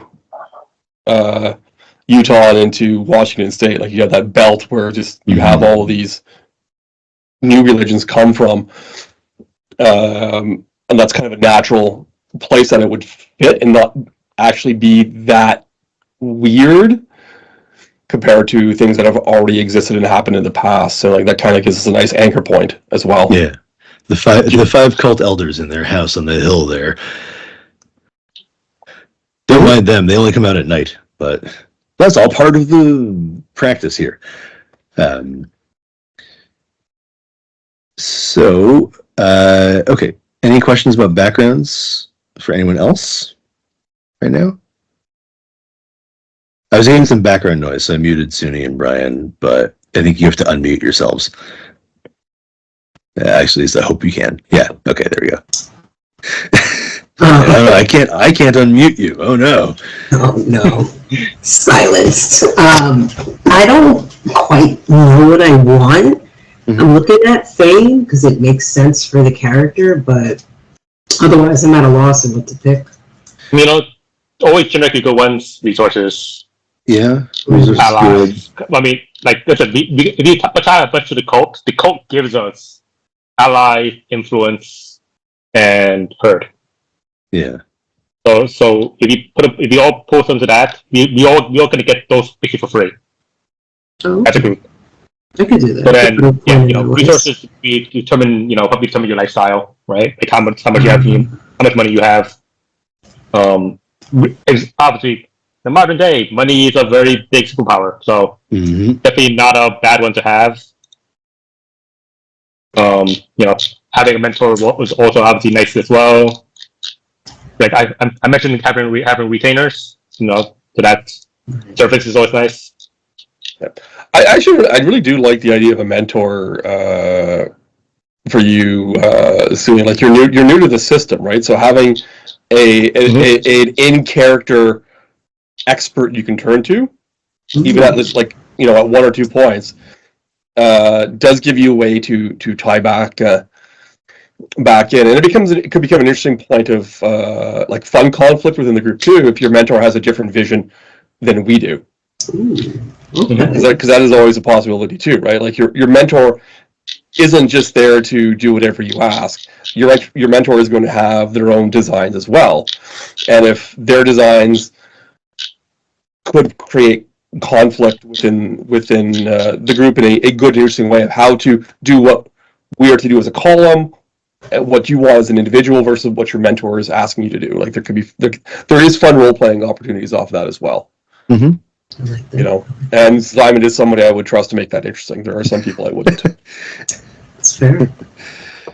Yeah, I mean, some of you guys know how I play mentor type characters for you. We did a Sorcerer Chronicle about it, and but we totally didn't just try to murder him at the end.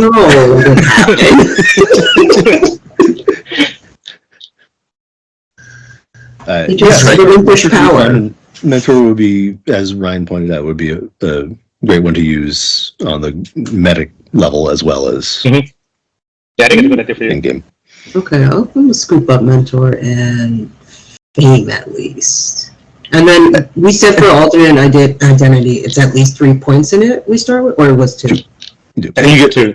A free 2. Free 2, okay. Yeah.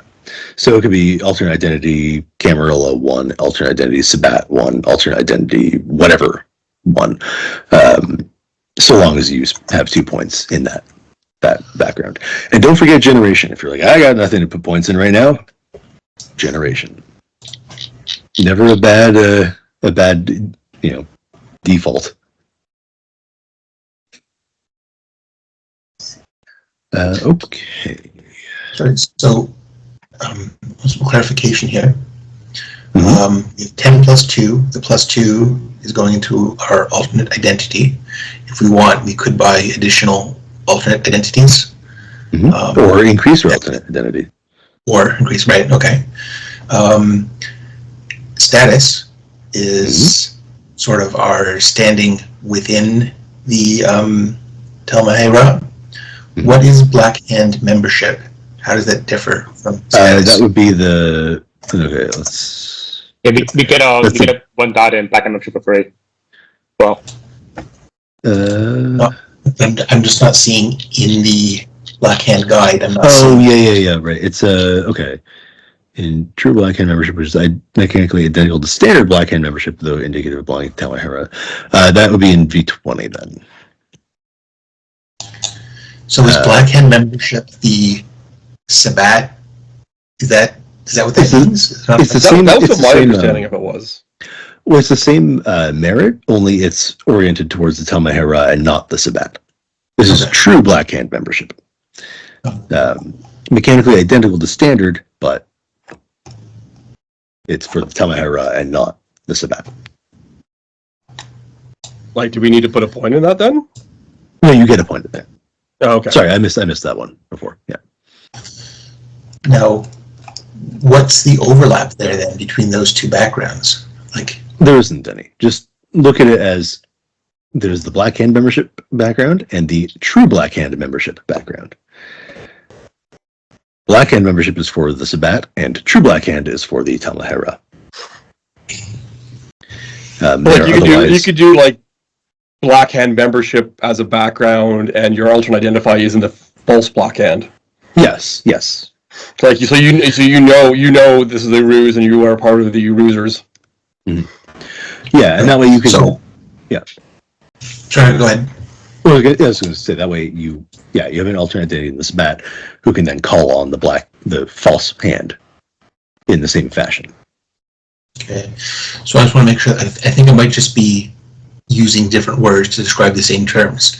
There's one background called status. Yep. There's another background called Black Hand membership, and that is really meant to be called true Black Hand membership for this Chronicle specifically. For the Black Hand. Yeah. So how does Black Hand membership differ from status? It doesn't cover the same things. Let's go to status. So status is unity in the opposite status. It is still a measure of renown and things like that. But it works mainly in a social test fashion, and Black Hand membership. Yeah, and Black Hand membership works a little more like allies and things like that, or it's like a mix of allies and status. So. You can call upon Black Hand members to help you, increasing numbers of them as you get higher membership. Okay, and we're required to have 1 or 2 points in status. Yes. Everything else, okay, and alternate identity. Everything else is optional. Yep. Okay.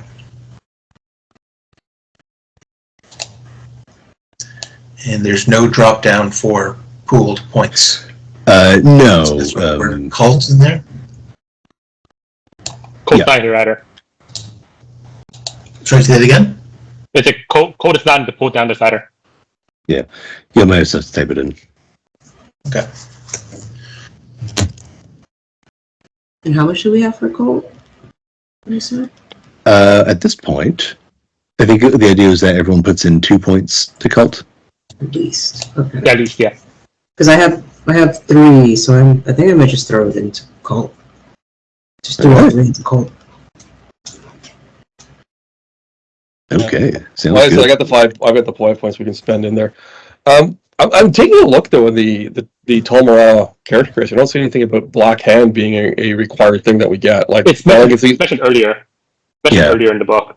Okay. Hold on. It is also in step 4, Black Hand, under backgrounds. That's where it is. Yeah, step 4. Oh, True. There we go. True. There we go. Yeah.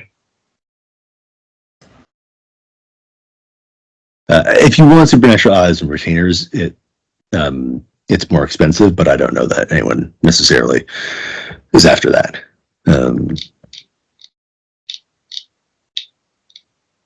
But otherwise, yeah, that's where you get that point. Required backgrounds are free of character creation, so I wasn't just giving it to you for free out of the kindness of my heart. It was actually that I am obligated to do so. Which also means that's The first lot of status is free as well. the first point of status is free as well. Ooh. Oh, excellent. So I have more. Yep. Well, you're not slouches, so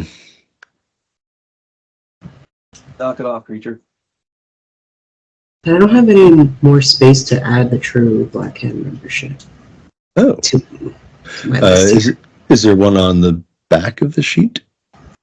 There's a good description section, tab section, other traits. You might put on the other traits. Yeah, put under other traits for now. Okay. We can get a bigger sheet. We're gonna need a bigger character sheet.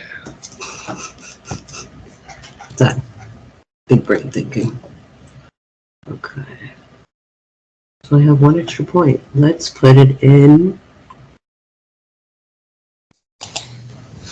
Generation generation. or status, alternate identity. You don't have generation? Take a point of generation. Go down to 9. Generation. Oh, spicy. Okay, I'll go down to 9. Yeah. Are we all done backgrounds? No. I'm just trying to go around. But Okay. All right. So now disciplines. You get 7 dots in disciplines. Now, there are no additional restrictions on these. You cannot take vicissitude. Otherwise, you can take your own ones, and you can take other ones. Let's see what the starting restrictions are. I believe it was. Oh, actually, maybe there aren't any. I always thought there'd be like. I think in the original book there is these only in clan. But I'm going to check right now. 3 dots allocated. You choose 1, 2, 3. Okay, yeah. Yeah, the starting ones all are from the 3 clan disciplines. Yeah. Which is why I have a question, because Kodun is not considered in clan for anyone. Right. Would I be allowed to take Kodun? Let's say that because it says the first 3 dots, basically. Mm-hmm. Yeah, I was So, planning on taking these 3 dots or something else anyway. So at least 3 dots have to be in your own clan disciplines. The other 4 can be from wherever. All right. So, time for feet to hit pavement. Am I doing the Lasombra or am I doing the Tremere? Based on what people have been building. Oh, yeah. What do you guys think? So, either shadowy. Oh God! I mean, I just love the Lasombra. I have played Lasombra before in games with you, so Yeah. Oh, I guess it's your call. There's no Saluri for the Tremere to have a problem with.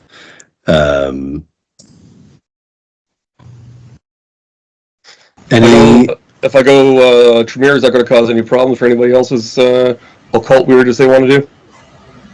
No, I don't think so. I think Tremere and Kodun are pretty different. Yeah. So Blood Thaumaturgy and Kildunic Sorcery have their own paths, so yeah, that'll be fine. All right. Tremere, Tribute? Is it anti-tribute? Tremere. Yeah, okay. All right, so have fun with those in picking your disciplines. While you're doing that, I'm going to hop back here and yammer on a little bit more about the Black Hand. So, let's talk about the hand. I'm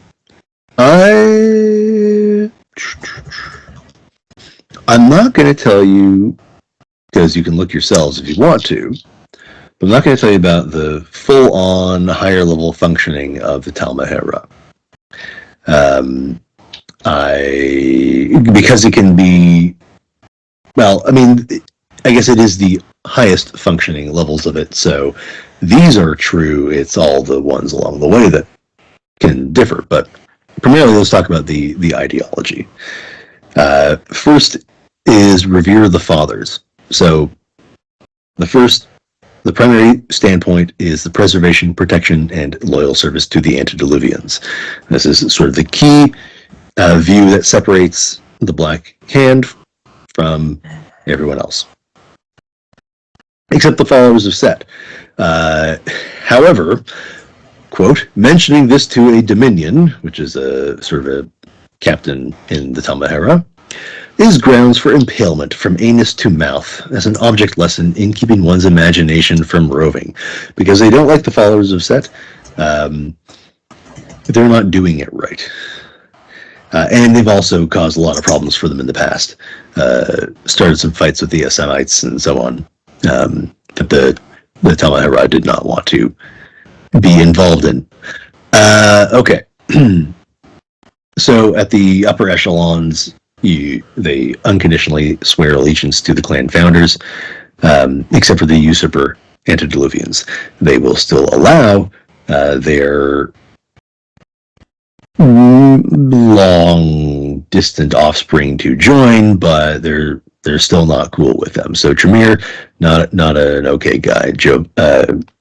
Augustus Giovanni, not an okay guy.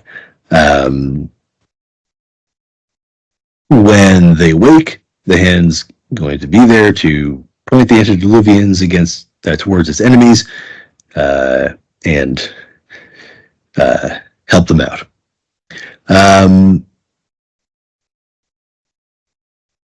Love the Mother.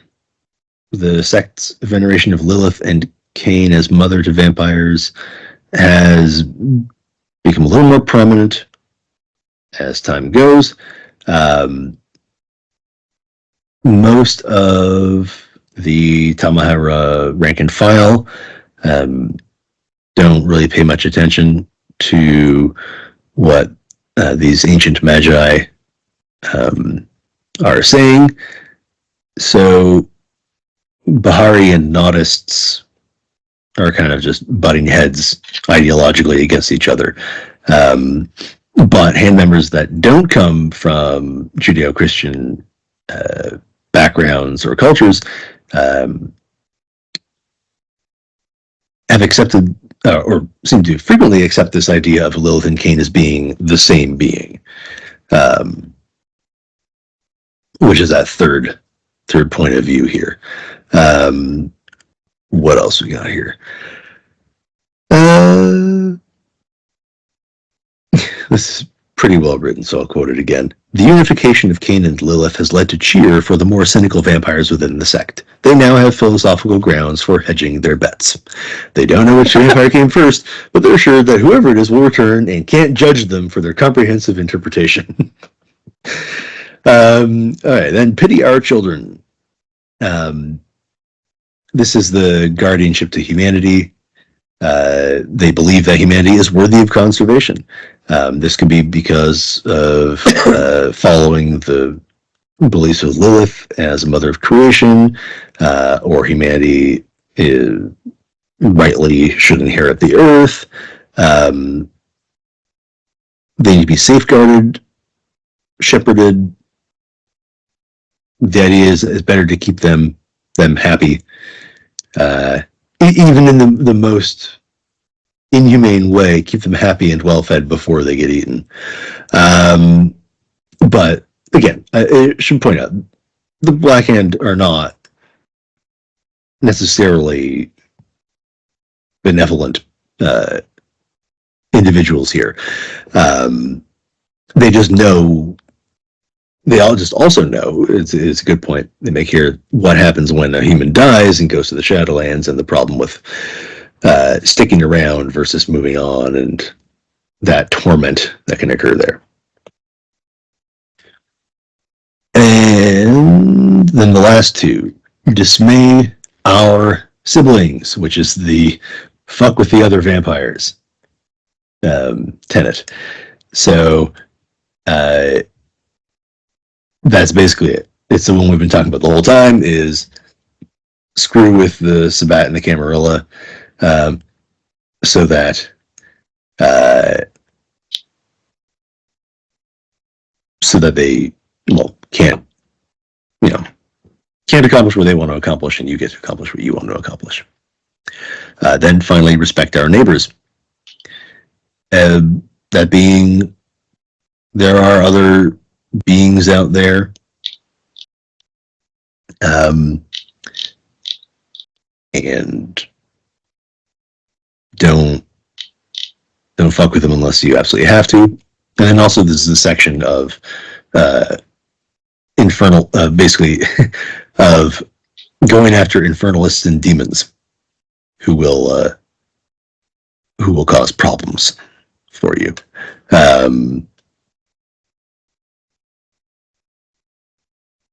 Those are the main things. I think over the course of this character creation, I've reiterated them a few times, so they're hopefully pretty clear. Okay, when you got your disciplines done, let me know, because we're gonna have a different. We're gonna cover virtues, and then paths of enlightenment, and that's gonna be a little more involved. That'd be a fun one. Yeah. I'm happy with what I have for now. Okay. But that might change. I'm good. All right. Cindy, Brian.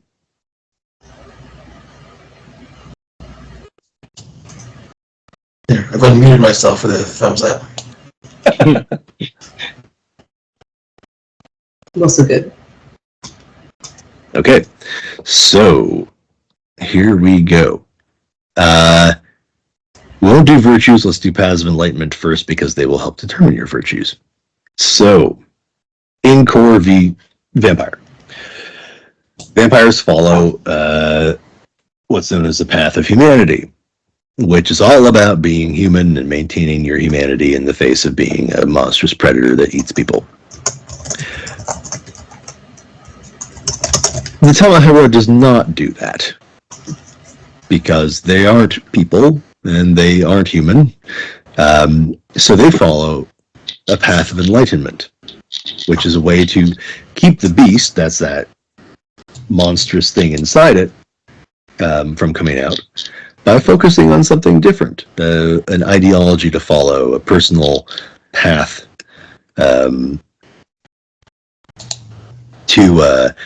to their own, to keep themselves safe from the beast.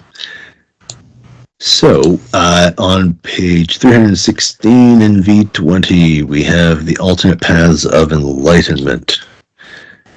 And from there, I'll talk about the specific ones in Vampire. This is the whole, beast I am less the beast I become thing, and keeping yourself from turning into a mindless monster. Thing to note, a couple of things to know about paths. Generally, people are not initiated into these secrets. So, because you're Black Hand, you're amongst those who are. It used to be the Sabbat was totally into them, but then they changed it to come the Revised Era, and it was such that they were mostly still on the path of humanity, just not very high, which is a good change, I think, because they're still reflective of that. But you guys are not that. That's not your bag. Okay, they're also utterly inhuman. You're not human. and you're following a morality which is not human. So that's something to keep in mind when picking your path. They may also be shocking to conventional morality. Okay, so let's see in the Black Hand what it talks with them. So most members follow the path of the bones, the path of Cathari, path of Lilith, the path of the Scorched Heart, the path of self-focus, the path of the Hive, or the path of power and the inner voice. The path of Lilith has become more popular recently, leading to a decline in followers of the path of Cain. If you were recruited from the Sabbat, you have an option to follow the path of death in the soul, which is a mechanically similar variant to the path of the bones. Don't pick path of Typhon. It gets difficult in the hand. So there are a few new ones in the Black Hand, 3 of them: the path of the Hive, the path of the Scorched Heart, and the path of self-focus. When you look at a path, so it has the name of it, nickname, the virtues that they follow. There are 4: conviction, conscience, self-control, and instinct. And your path has a combination of two of those. Usually, well, I think probably either conscience or conviction, and then instinct or self-control. And those sort of summarize the fundamental parts of the path, and then the path applies the nuance to it. So do you follow your conscience, or do you follow a firm conviction? Do you act on instinct? Do you have an element of self-control over yourself? So take a look at, I guess, all of them, because you have an option for all of them, and just see what ones speak to you and your character. If you look at the hierarchy of sins, they have a rating of 1 to 10, a moral guideline, and a rationale.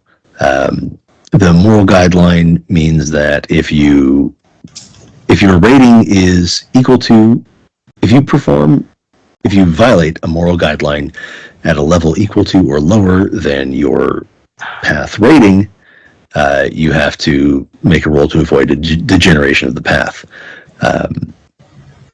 Each of these guidelines has a rationale next to it to explain why that path thinks it's important to it. Let me find one that's not Path of the Blood and very Assamite focused, or Path of Bones. Here's Path of Cain. Path of Cain. At a rating of 7, the moral guideline is showing disrespect to other students of Cain, because all of the children of Cain deserve the respect due their heritage as long as they strive to understand themselves. So if somebody shows disrespect to students of Cain, that you have problems with that. If they fail to sort of explore their vampiric nature, there are problems with that too. If they're higher in the path, they might have problems even befriending or coexisting with mortals, have problems that they don't instruct other vampires in the path of Cain, and so on. The higher you are in that path, the more sort of, the more you embody it, and the more you sort of show it physically too. Ultimately, though, it's harder for you to necessarily pass as human because you're not behaving like one, because you don't have the same internal compass structure and so on.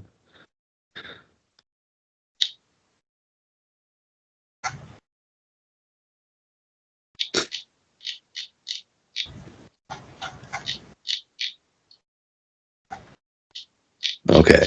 Any thoughts on paths initially from people who have either looked at it before or are finding one and going like, ooh, that's cool? I was originally gonna go Scorched Heart, but we have a true Bruja, so I'm probably gonna go. I might go self-focus. Okay. Ryan? I'm kind of leaning towards Path of Night.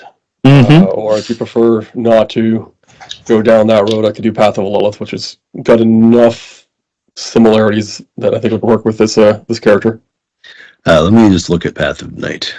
The Path of Night is I am evil and I accept my evilness and I will bring evil upon the world. Yeah. I mean, I knew that was it in a nutshell. Yeah.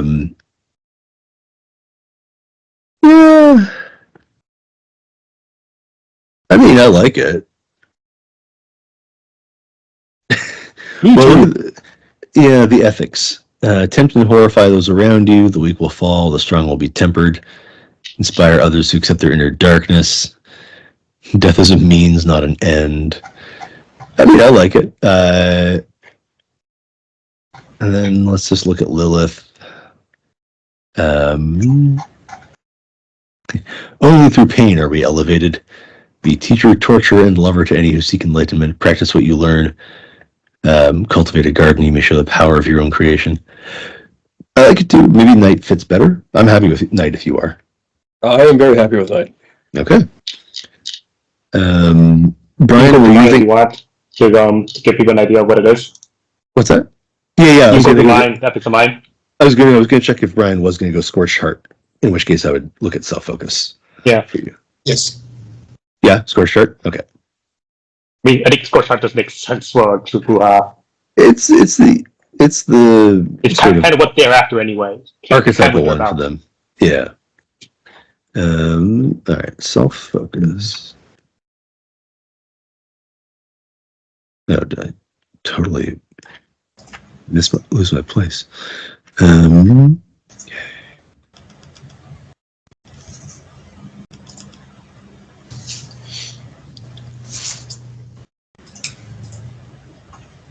Also, keep in mind me choosing that if you don't have if you change self-control for instinct, you can't resist frenzy. Right. Okay. Yes. All right. Exist only in the moment. Pay no mind to what has been or what is to come. Only the now can be affected. Nothing is exclusive or separate. Oh, yeah. Okay. This works well for an alchemist. Path. Yeah. Very Taoist, very Buddhist. But I was thinking here the nothing is exclusive or separate thing in a way does fit the scientist or the alchemist kind of thing too. Yeah. Trying to bring the world into balance and order. Those around internalists are relaxed by their peaceful presence. Is this the chill guy? No. Purpose is an illusion. Okay. Answers are irrelevant. They're an end. The universe is a way. Yeah, I like that one. That one's good. Yeah. Yeah, it's a fun one. You see the it sins. It is weird. Okay, rating 10. Accepting everything. Accepting nothing. Laziness. Interfering in the universe. Restraining the beast. Failure to treat others as you would be treated. Allowing the universe to interfere with you. Overconfidence. Rejecting nothing. Rejecting everything. Yeah. It's a very interesting list of sins. Yeah. Let's see how it plays out. Path of Scorched Heart. For Brian. Just to... I mean, it is kind of the Vulcan thing. Yep. Emotion is a flaw that sullies perception, and clouds judgment. It's all but facts and hard data. Quench all emotion. Reality can be understood and quantified when not clouded by emotion. Right and wrong are atavistic emotional concepts. Trust what you can verify. Learn all you can. Don't act rationally. Don't rely on others. Make assumptions. Yeah. Don't acknowledge your emotions. It's not a well-named path. Or a path that purports to be all about like emotion and intellect. It's very poetic. The path is Scorched Heart. Yeah. Very vivid. I agree. Okay, Sydney, have you come across one that you like? I think the only one that might make sense with the concept is the Path of Cathari. Mm-hmm. I read Indulgent Vice and I was like, perfect. Yeah, I mean, Honorable Accord would be the other really easy one to roleplay. Which one? Yeah, Honorable Accord. Like, it's not that different from the Path of Humanity if you choose the right rules for yourself. Mm-hmm.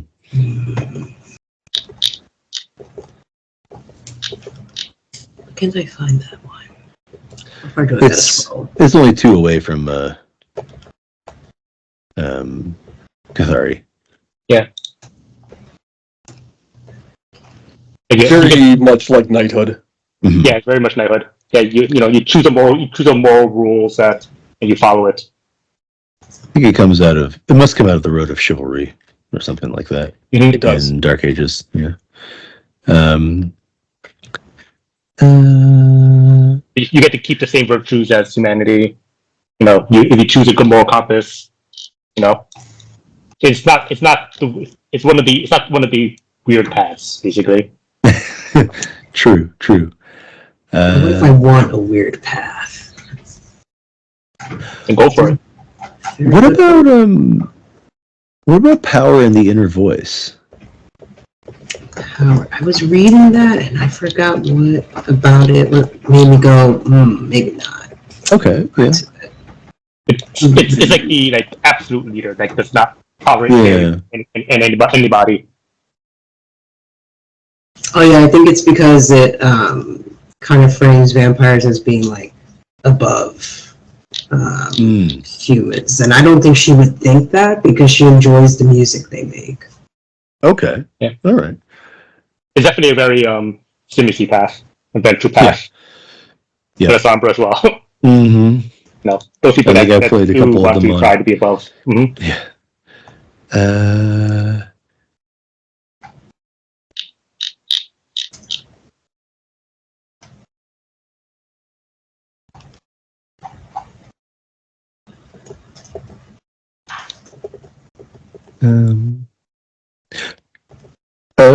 Ryan, did you look at Path of the Hive?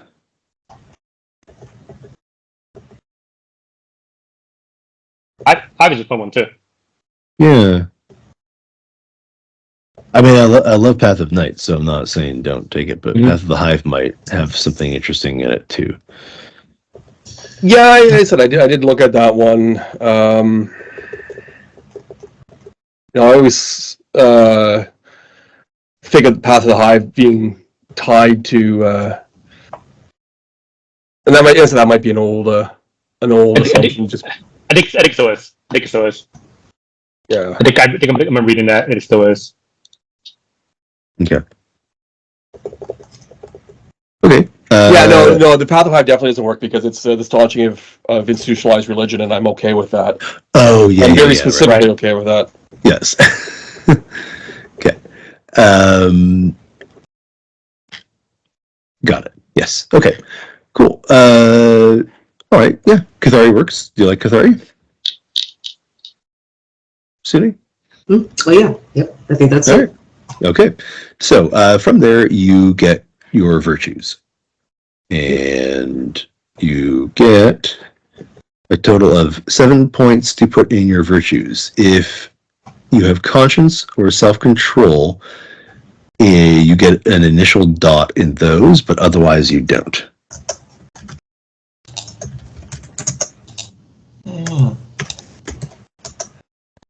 You probably don't want to courage that's too low. Yes.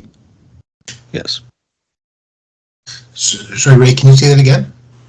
You probably don't want a low courage. Probably want at least 3 in it. I would say probably. I would think so. You don't want to run away as soon as you see any kind of fire. Yes. And when you say that we get an initial dot with conscience and self-control, it's not possessing both those virtues. It gives us a dot in each. It's if it's conscience, it's 1. If it's conviction, it's 0. If it's self-control, Yeah. it's 1. If it's instant, it's 0. Okay. Yeah, you get a free dot in cautious and self-control, but not in the other two. They're the most, well, they're the ones for humanity. So it's assumed that you have some element of that. But if you are on a path that does not involve those, then you don't have that anymore.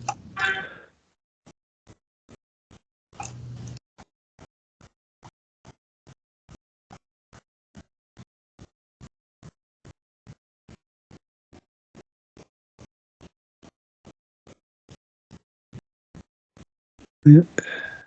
And then when you set your courage, you can then set your willpower to equal courage.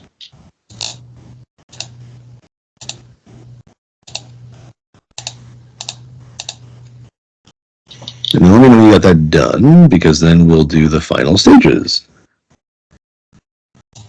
That's right. Just to repeat what you said, willpower is courage, and then your path is the sum of the other two sets. Mm-hmm. Yes. Oh, yes. Sorry. Your path level is some of the other two. The sum of what? The sum of your conscience, conviction, virtue, instinct, self-control, whatever that is. Okay.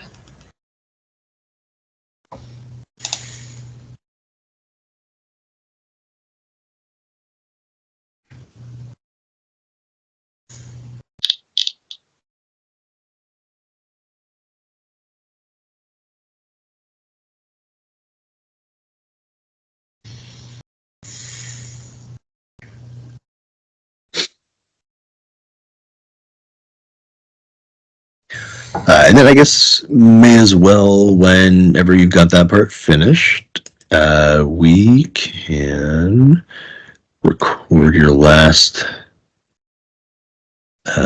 parts here.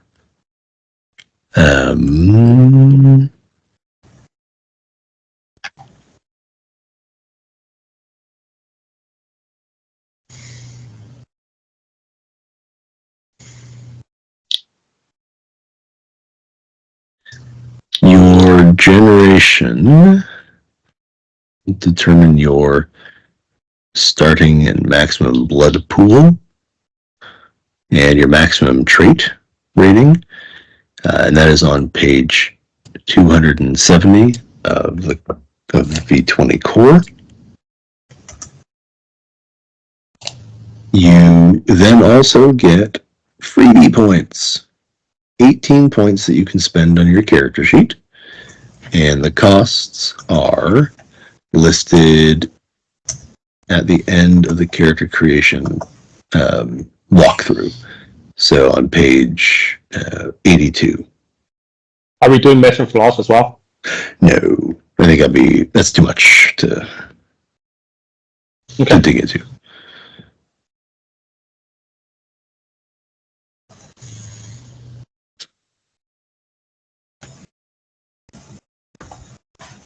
Sorry, it's muted. Are we doing merits and flaws offline, or are we just not doing merits and flaws at all?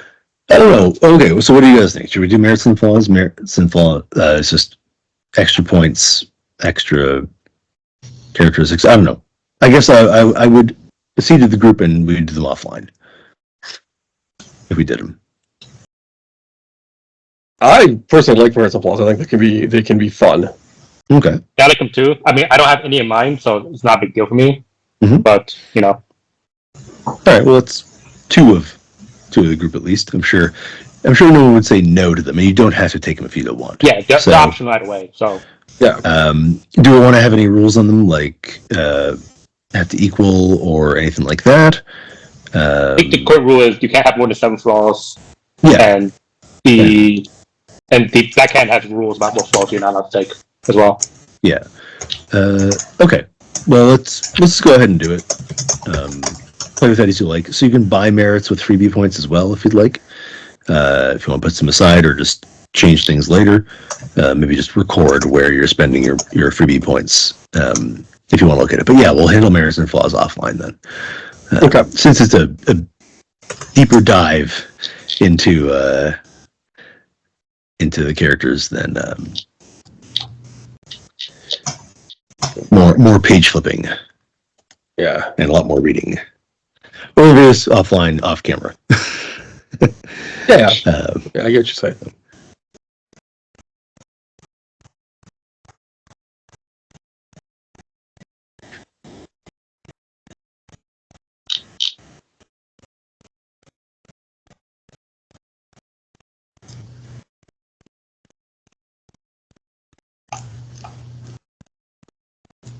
There we go.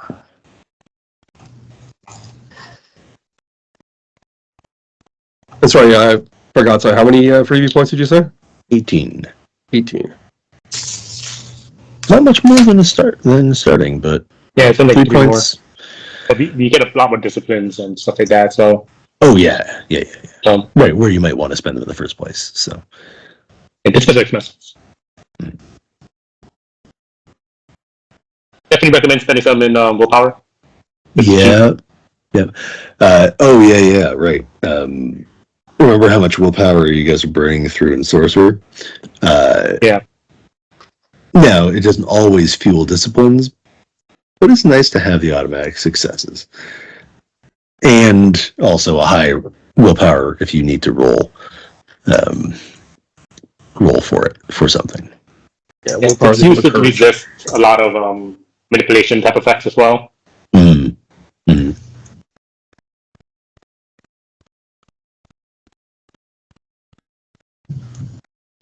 I wonder if anyone's played a Child of Osiris.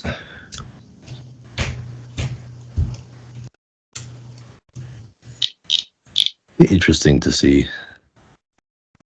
Yeah, I looked at it, I'm like, no, doesn't really feel like you've put a black hand. No.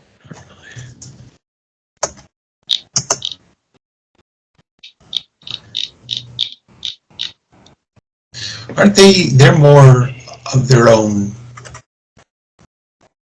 Like they're sort of a sect unto themselves, aren't they? Yeah, like a mini sect kind of thing. In the same way that the followers of Set are, right? They're both like a Ordo. Mm-hmm. But they generally are. They actually seek. Is it Golconda? Yeah. And they don't they think of humans as like. Yeah, they are that way now. Officially, a more of a sect than a bloodline. Huh. I think the only time I ever really noticed them was in the old Laws of the Night book, when I had no idea what any of these things were. Good times. It was all a mystery.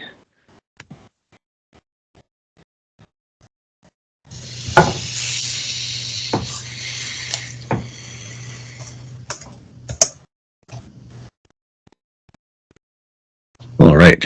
What else? What other things? I suppose we can do freebie points offline too, right? Yeah. Freebies and merits in total. So once you've got your virtues set, once you've got your pass set, once you've got your